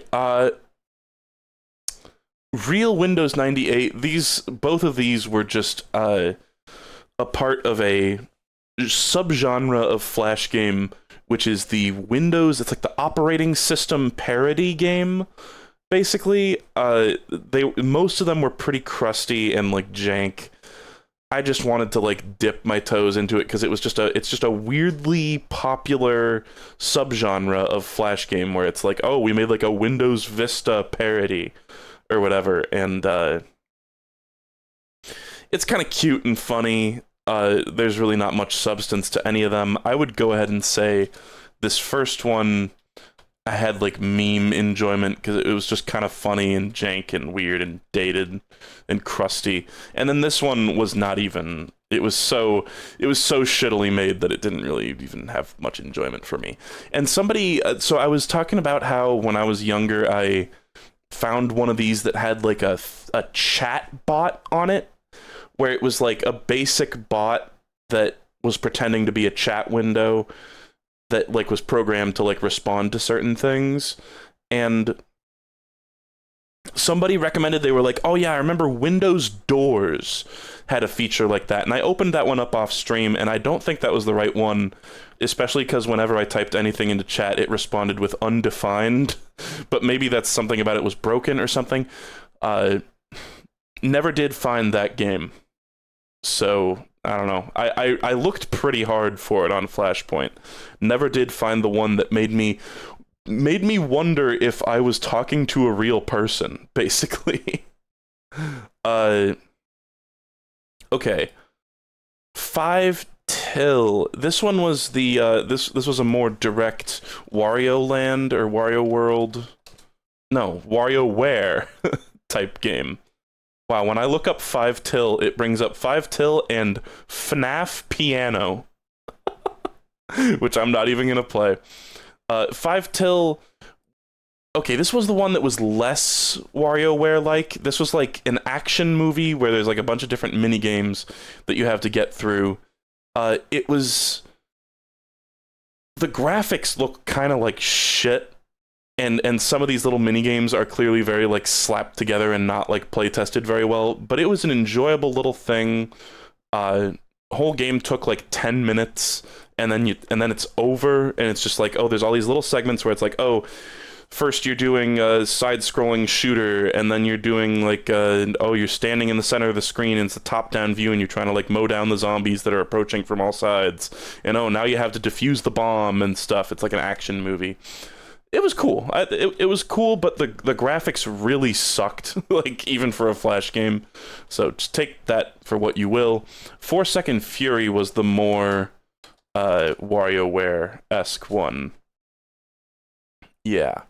Oh, I guess there's also 4 Second Frenzy and 4 Second Firestorm. Weird.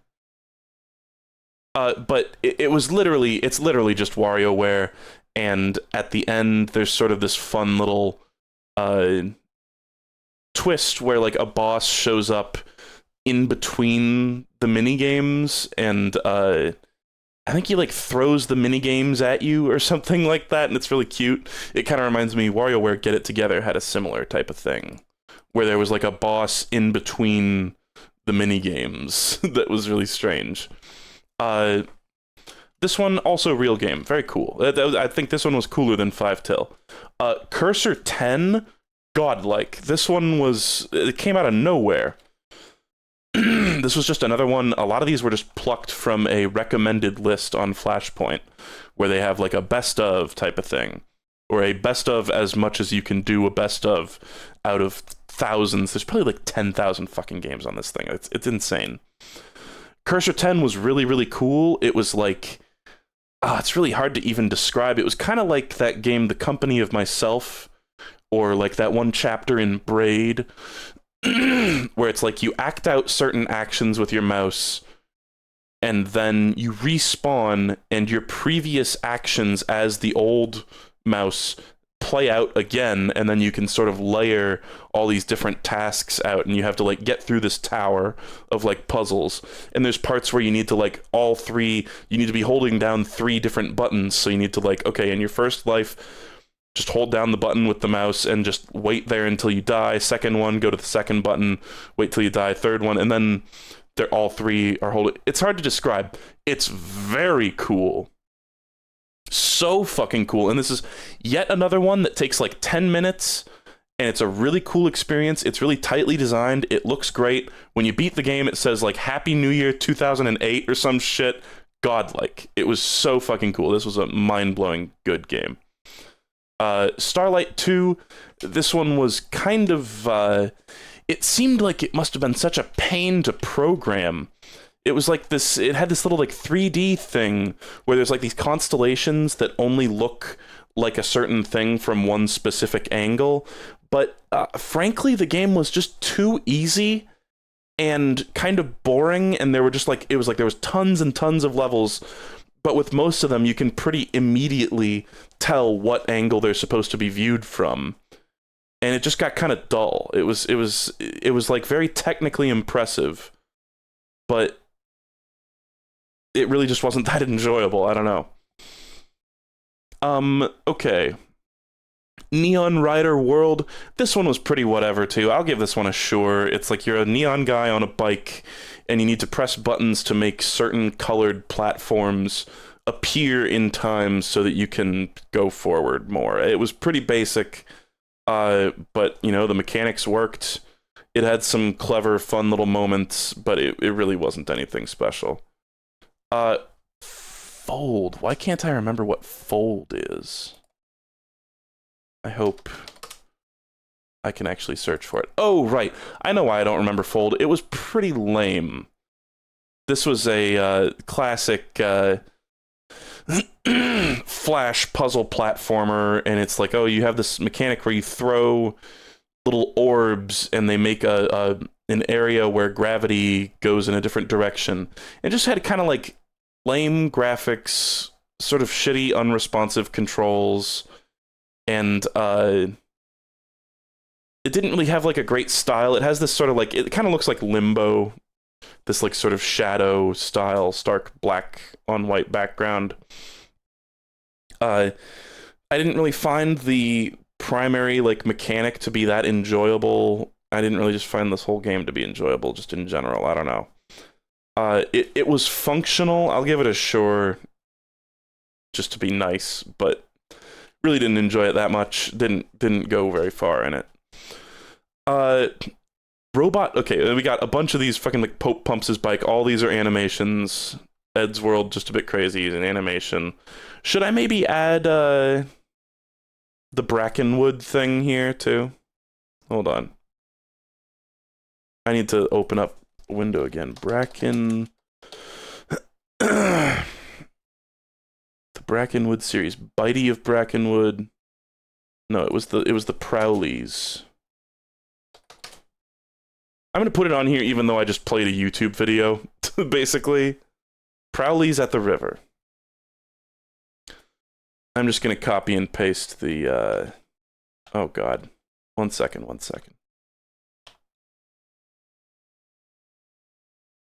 Let's just put that there just for posterity. Animation.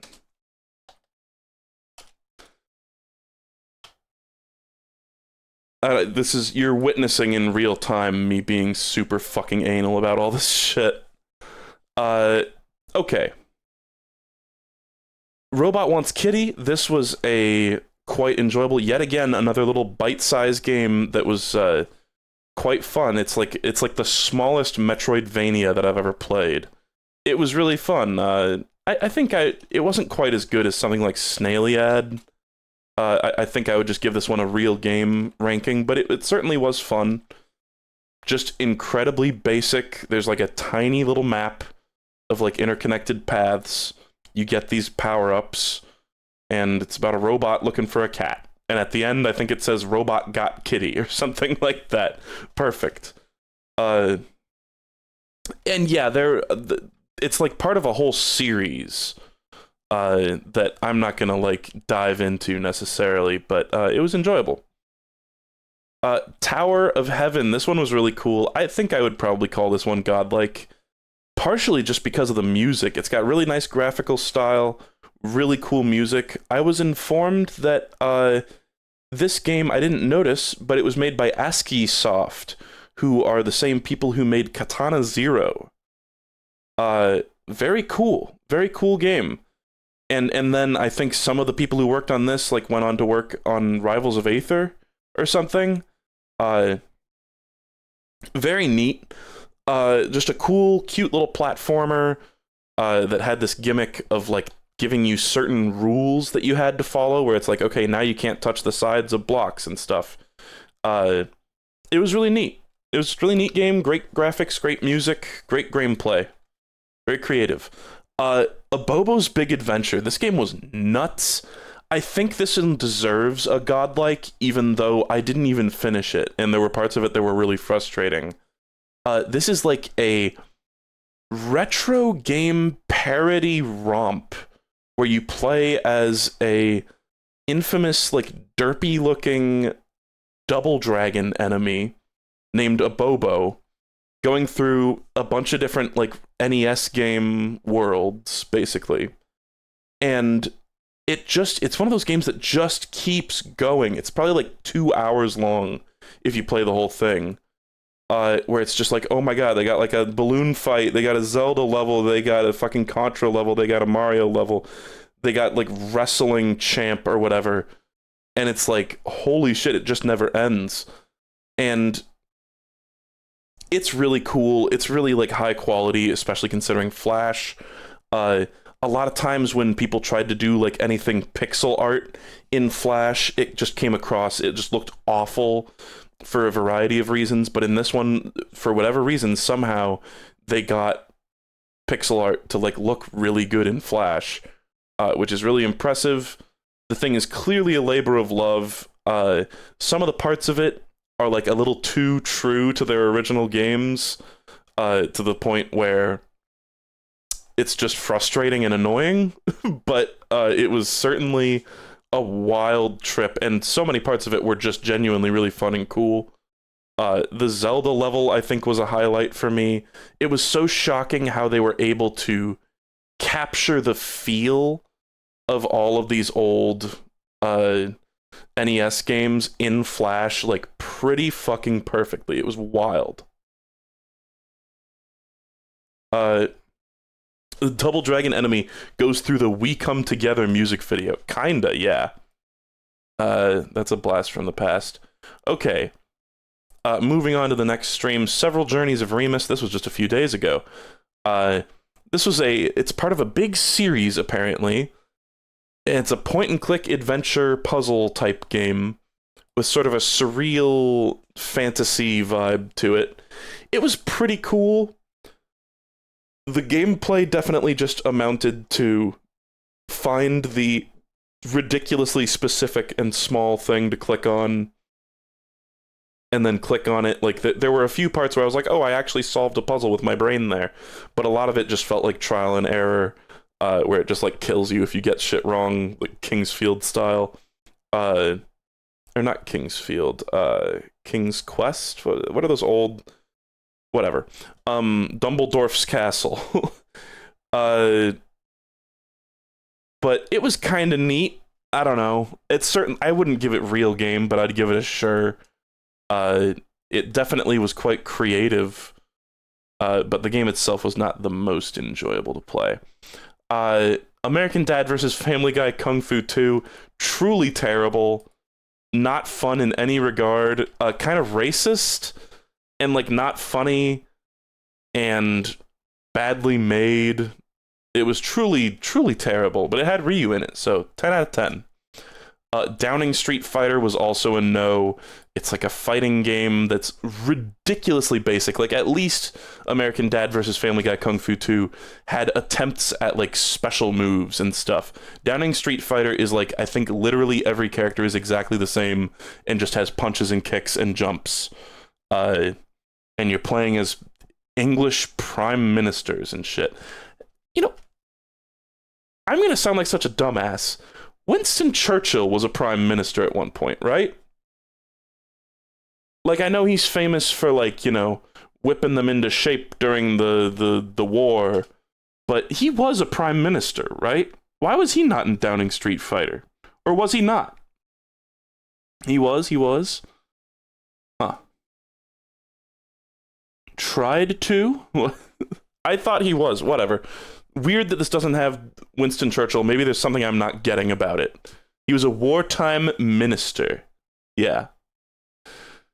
He basically just, like, did crack and, like, hid out in bomb shelters, right? Literally did crack, by the way, I think.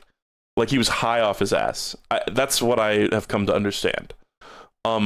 Thumb Fighter. This was a very basic game. It was a little, I'd give this a sure.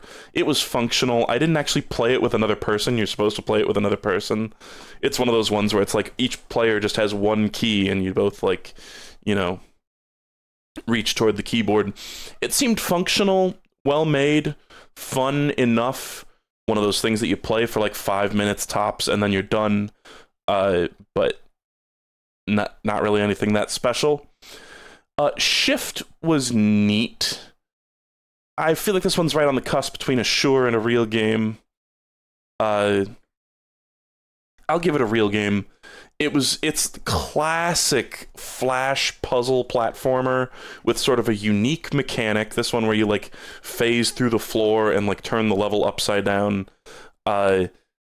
So blatantly Portal inspired, like in a time before that was like super gauche. Like this is one of the many things that like built up that idea of parodying Portal being super fucking gauche and like cringy. But it was fun. You have to think, yeah, post Portal Flash puzzle game, specifically like platformers. That's like an entire genre. But it was fun. I kind of wish it was a little more thoughtful in its like level design. All the levels, I don't think there was a single part where I like didn't know instantly what to do. It was basically just walk around and get the keys in this like weird surreal platformer, but it was neat. It was certainly neat and well made and kind of cute, and it's kind of funny just to watch it go, oh, the cake is a lie or whatever. Tiny Heist. I think this was also a real game. Terry Kavanagh game. Apparently there's some weird shit. People were saying that if you break out of the side of a level, you get like some weird meta shit or something like that. I booted up the game when I saw comments like that and played it for like an hour, and I just could not find a bomb or a drill or anything to get me out of the level. So I'll take your word for it. But even just playing it at the basic level of trying to get through the levels, it is fun. This is like a little 2D stealth roguelike where you it's kind of like Super Hot, where time only moves when you move. Like the enemies only move around when you decide to have them move around or when you're moving yourself, which makes it a very sort of like thoughtful type of thing where you can basically just pause at any moment and think about strategy. It was actually really very fun. It's like a little grid-based top-down movement thing where you're like getting keys and avoiding guards, avoiding sight cones, and trying to steal things.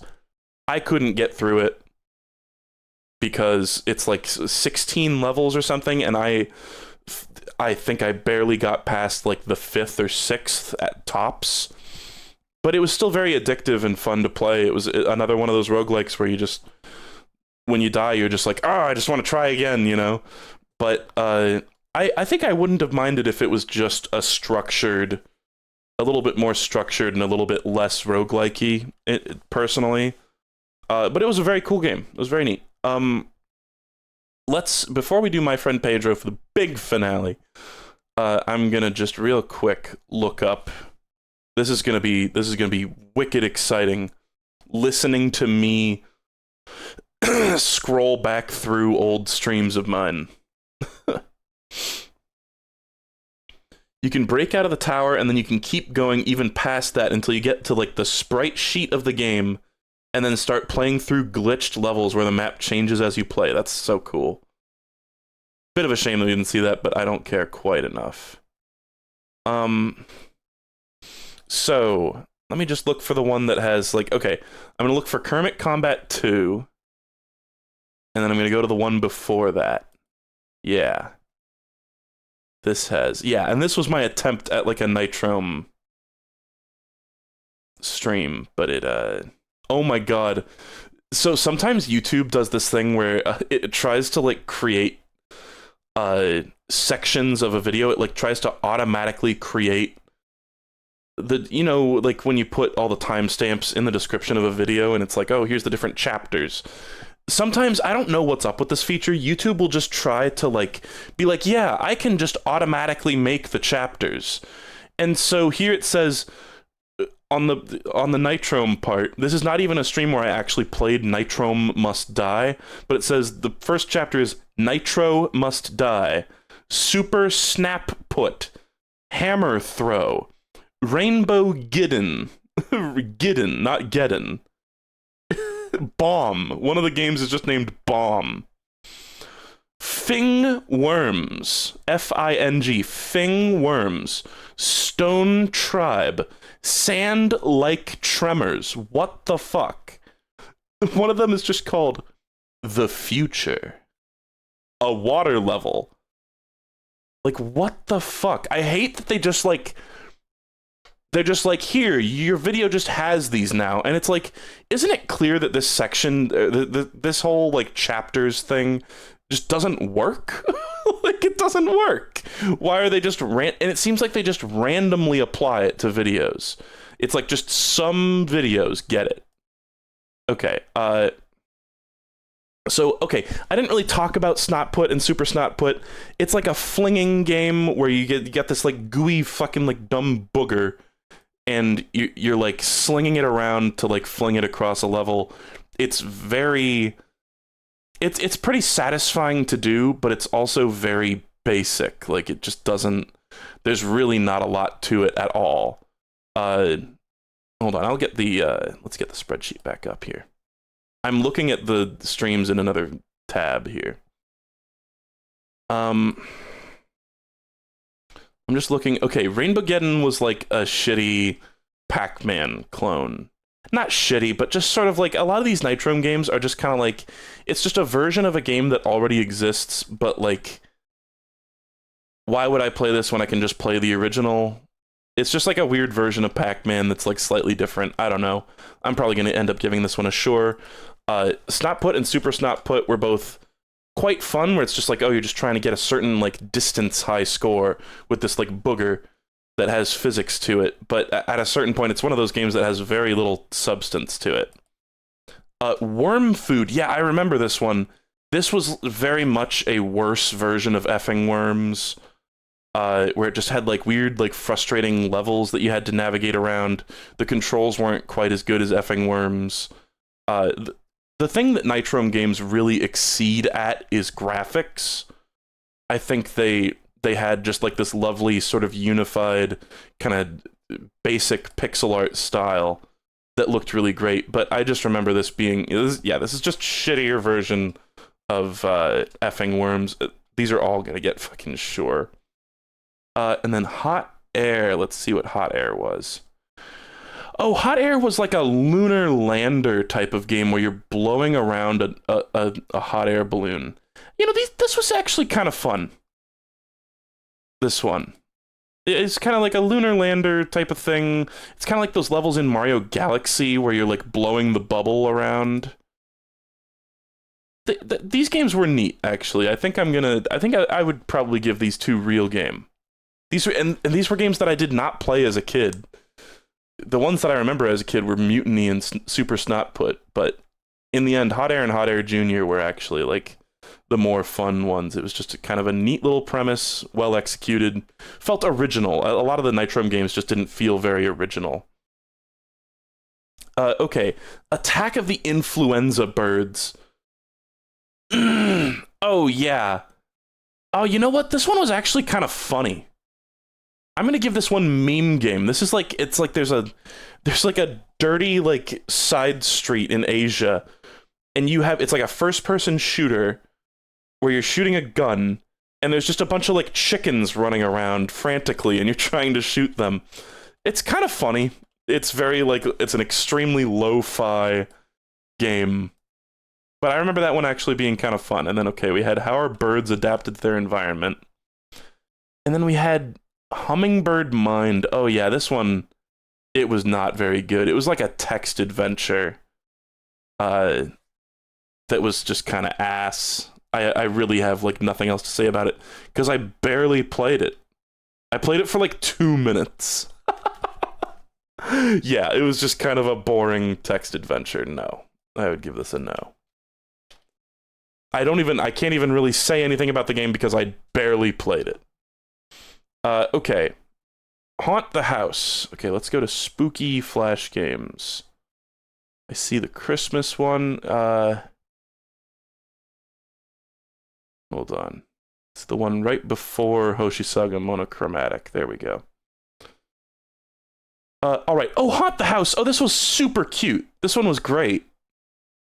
I want to give this one a godlike, actually. It's like there's a big house, big cartoon house, and there's a bunch of little people walking around it, and you play as a ghost that flies around, and you can possess certain objects, and your goal is to like scare the people out of the house. And I remember it being a little annoying and like frustrating because you have to sort of, sometimes the AI of the people that are walking around the house, it just seems like they, for whatever reason, just refuse to react to what you're doing, or they go in like some weird direction that you don't want them to go, and you're like, oh, fuck me.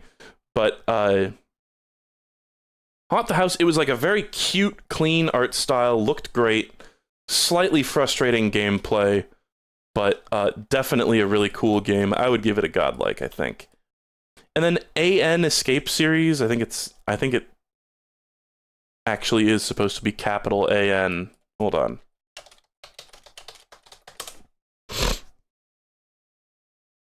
Because it was like Afro Ninja, right? Yeah.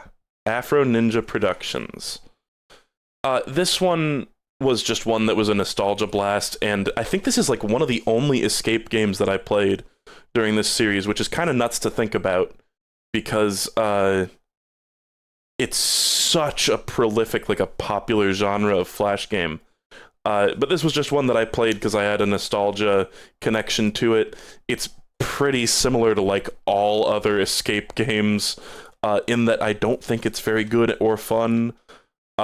This one, you're like stuck inside a car and you need to get out, and that's it. And it's just kind of a frustrating, obtuse point and click adventure puzzle type of thing. Not really great, but whatever, it's fine. I mean, it's not fine. It's not a very good game. Okay, let's go to the stream with Nanika Crash and Zoe's Dirty Dress Wash. Let's see, what was Grave Robbers? Oh, Grave Robbers. Oh, this was a weird one. This was one that was just like a random, sometimes Flashpoint will suggest completely random projects to you. This was like a tower defense type game where there's like a big pile of treasure inside a big tomb, and there's a bunch of these little like AI characters that are like explorers that are coming down to like loot the treasure, and you need to activate, it's like by pressing all different like letter keys on your keyboard, and there's like 20 of them. You activate all these different traps to kill the explorers, and it's actually like a really cool premise. The game literally feels half finished though. Like the top half of the screen has like a bunch of like detail on the environments, and then you can very, very clearly see the point where the person who made it just stopped drawing detail on the environments. And like the little characters that are running around have no animation to them. They just kind of glide around. And it's sad because this seems like a neat concept for a game that just could have used a little bit more polish, and then it could have been really cool. But as it stands, it feels barely finished. It's not even finished. I don't think I would recommend, but it was certainly an interesting concept. Okay. Wow. I tell you what, guys, it's real, like I said last time I streamed Flash games, real last day of school vibes. We are so close to the end here. My friend Pedro, you just saw me play it. It was a fun little game. I would definitely, I think I would give this a real game. It was nothing special. The story, I don't know what was going on with the fucking banana. I don't think it was supposed to make sense. That ending was certainly quite funny and weird. The mechanics worked well enough for what it was. It was quite a short game, and kind of makes me want to play the real, I keep saying real, you know, the non-Flash version of it. It's rude to call the version that isn't Flash the real version, but whatever. It was a neat little game. It had kind of like dated music, but whatever, and I liked I liked playing it. The bullet time was pretty fun. There were a couple of slick little badass moments in there. Game was kind of slow, like just literally it ran slowly, but it was fun. Neat little game. And fine folks at home, that is it. All the games have been reviewed, and I think this will probably be the last stream to bear the title of Flash Game Friday. It's going to be open quotes Friday because it's really a Saturday. But if you want to, I think at some point I might want to make a video that's like, here's all the best Flash games to play, you know, and I'll basically just list off all the godlike games from this list. 1 second here. So, I mean, let's just review. Should I maybe sort these by, hold on, let's do something fun here. File, download. I'm just gonna make a separate new blank spreadsheet, import.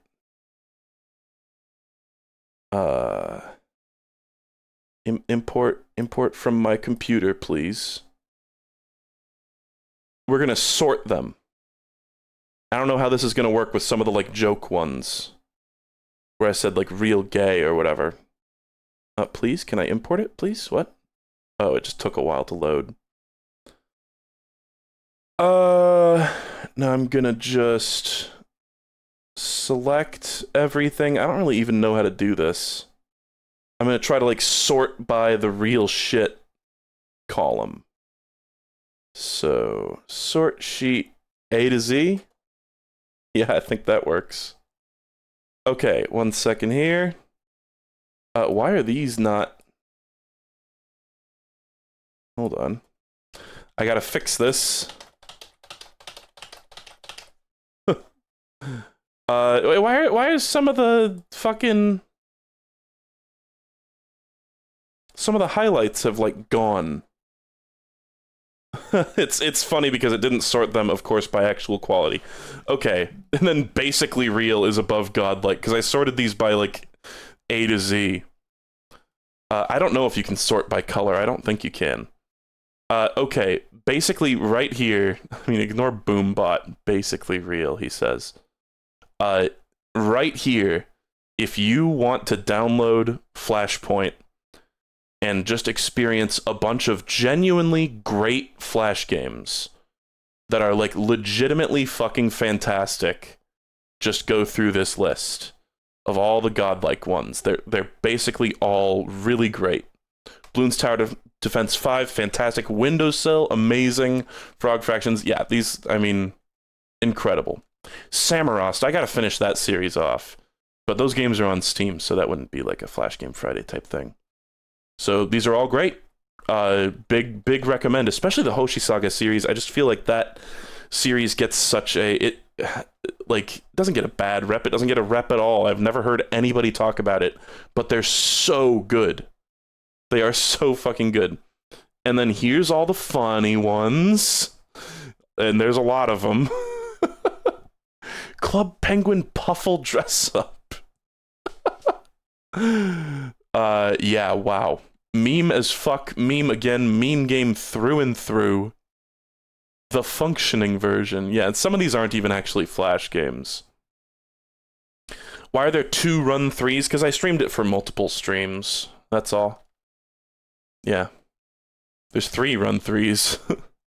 And then here's all the bad ones that you basically have no reason to play. God, fucking Bloodborne NES. Shitty Rocket League. No go, no go. God, and by the way, these Garfield games, this was like the first Flash game stream that predates Flash Game Friday. That's like really where it all started. And I didn't even play Bean Me on that stream. Then we got Raphael Rosendahl category. And then here is also, I guess, these are ones that, like, sadly, I feel like there's not much reason for a lot of people to play them, just because it's like, I don't know. I want to say, like, why would you go through and play a bunch of old Flash games, but hey, look at me, I just did that. So these are all like neat games that are in their own way cool, acceptable, interesting. I don't know. There's some good games on here. There's definitely some good games on here. And there's a lot of them got categorized as real game. And real meme game. Okay, real game, parenthesis, Christmas. Real game, but come on. Real game, but come on. This is because Bloons is bullshit. Real game-ish. Real gangster game, Red Remover, awesome. Real gay. Real meme game, Pongs. Achievement unlocked, real shit. Dolphin Olympics 2, real shit. Man, Dolphin Olympics 2, that should get a godlike, surely. I love that game. That's a blast from the past. I fucking love Dolphin Olympics 2. And then these are the ones you truly have no reason to play, because these are like acceptable quality, but not amazing. Oh, I think a couple of these are also Raphael Rosendahl creations. Whatever. Who cares? God, Fairly Odd Parents Power Surge. What a blast from the past. And Fetch from Neopets got true ass. God, that one was terrible. That was the one where every time it was like a grid, and every time you move, it opens a new like browser window or something. Or it's like that one was, yeah, true ass. Really sums it up. Tentative Shore for Meat Boy too. That's funny. Okay. Well, where did Drink with Teletubbies? Oh, getting tipsy with dipshit? Hold on. Getting tipsy with dipshit was a sure. That was another one that was basically just an animation. Kind of like Bean Me. Well, there you go, folks. I just get such like serotonin looking at this, like sorted. I love that the hexagon godlike is in all caps too. Really fun. I mean, there's just so many great games in here. Surely I'll play some Isaac Eternal Edition too. Okay. Well, that sums it up, and I will, again, in the description, I'll provide a link to that spreadsheet. We're here at the end of Flash games. I'm just gonna sit here and talk a little bit about Flash games, because I wanted to talk about it during My Friend Pedro, but then the game ended. Just all of a sudden. But like I said, and I've said this in the past, but in case anybody has not heard this bit, my parents were very much of the persuasion that video games were going to turn their child evil, so they didn't really want to buy me any sort of like console or anything, or allow me to play video games. My only real glimpses of actual video games were at friends' houses, you know, playing Mario Kart Double Dash and like Mario Sunshine and Smash and shit, playing what was it, like War of the Monsters on PS2 with my friend Blake and stuff like that. So in the end, I had to turn to, because I had a drive to play video games, I just enjoyed them. I went to Flash games, and you know, it's like, even then, my parents ended up putting restrictions on my computer that were like, oh, you can't go to these certain websites or whatever. But you can't stop your kid from playing Flash games in the era of Flash. And not only the games, but the animations, you know, just looking at this image, thinking about like Weeble and Bob, the fucking like Brackenwood guy and stuff like that, Pico, Salad Fingers, Edworld, rest in peace, Edworld, Hellbenders are on here too. So many great, memorable things. It was just such a... I think I love Flash, and especially just all the things that came from Flash, because it was such an explosion of creativity and just creative output from just the masses, where it's like, I think, you know, there have certainly been development tools and programs and stuff to create games before Flash, but Flash was like the huge, like, you know, watershed moment of like, now creativity is in the hands of the people. And, you know, people made some dumb shit. They made some fucked up, like, gory animations, all sorts of, like, offensive stuff, but they also made a lot of incredible things, and there's something beautiful, I think, about that unfiltered, just raw human creativity and passion from just a bunch of random schmucks on the internet, sort of coming together for this one program. So it was a real shame to see Flash go by the wayside. All things must pass, you know, just as the series must pass.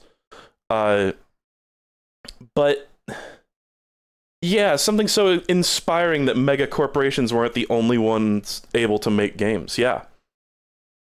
And there's really something special about this program, and it will be dearly missed, although gone but not forgotten, and not even really gone, because again, look up Blue Maxima Flashpoint, and, you know, huge shout outs to Blue Maxima, by the way, for spearheading the Flashpoint project, and also for guest starring on this stream a couple of times, and showing me some particularly cool games.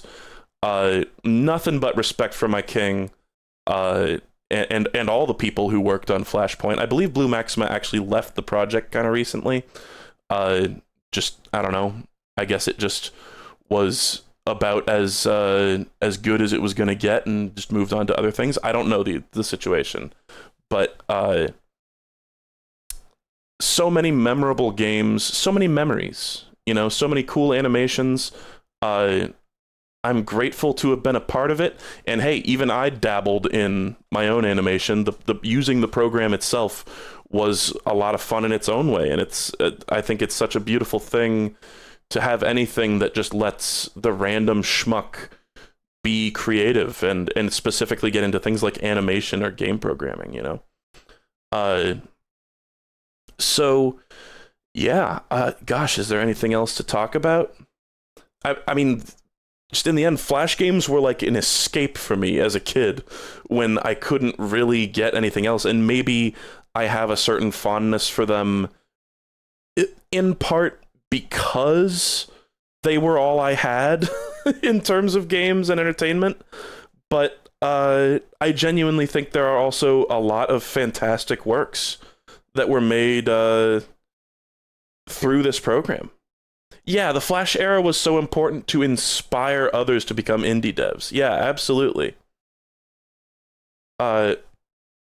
So yeah, this series has been incredibly fun to do, and as I've said many times before, voice crack, this is not to say that I will never play another Flash game, but rather that I am satisfied with the like 500 fucking Flash games that I played. I've certainly gone through. I really find it hard to believe that there could be more than like maybe 5 games that I played as a kid that I didn't cover on this stream. Like, holy shit, we went in depth with this. like I said, Jerma did a Flash game stream and played like 10 Flash games and then was just like done, right? Whereas my dorky ass played like 500.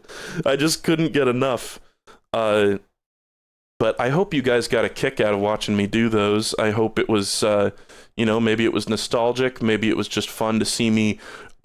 Plenty of these games made me mauled and like struggle. And I hope that you saw things that were just cool and exciting. Just because of how weird and creative they were. I think those were some of my favorite things to see on the stream, was just like, even some of the games that I didn't give very good reviews to, like the Crypt Keeper or whatever, Grave Diggers, I don't even remember what it was called. Even little things like that are just so interesting. You know, seeing that cultural runoff in a way. So yeah, gosh, is there anything else to cover? We got Binding of Isaac out of this whole thing too, so, you know, bonus. I guess I'll end it off by saying, well, let's raid somebody. Let's raid somebody at the end of all this. How long have I been like doing this, by the way? When was the first? Let me just look it up here. I closed the window. Flash Game Friday Fruit Salad. Come on, YouTube.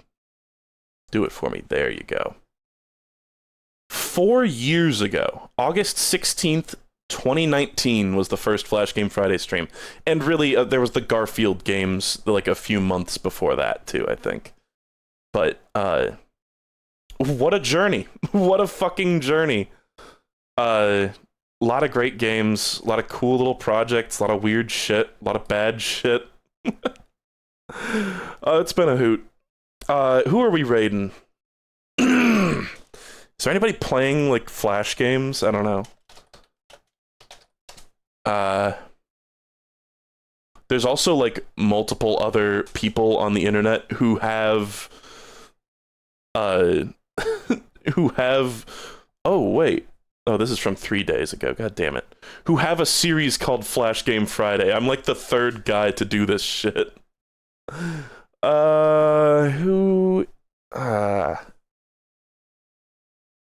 I don't know. Oh my god. There's like a whole category on Twitch that's just like e-girls. There's just a big row of e-girls.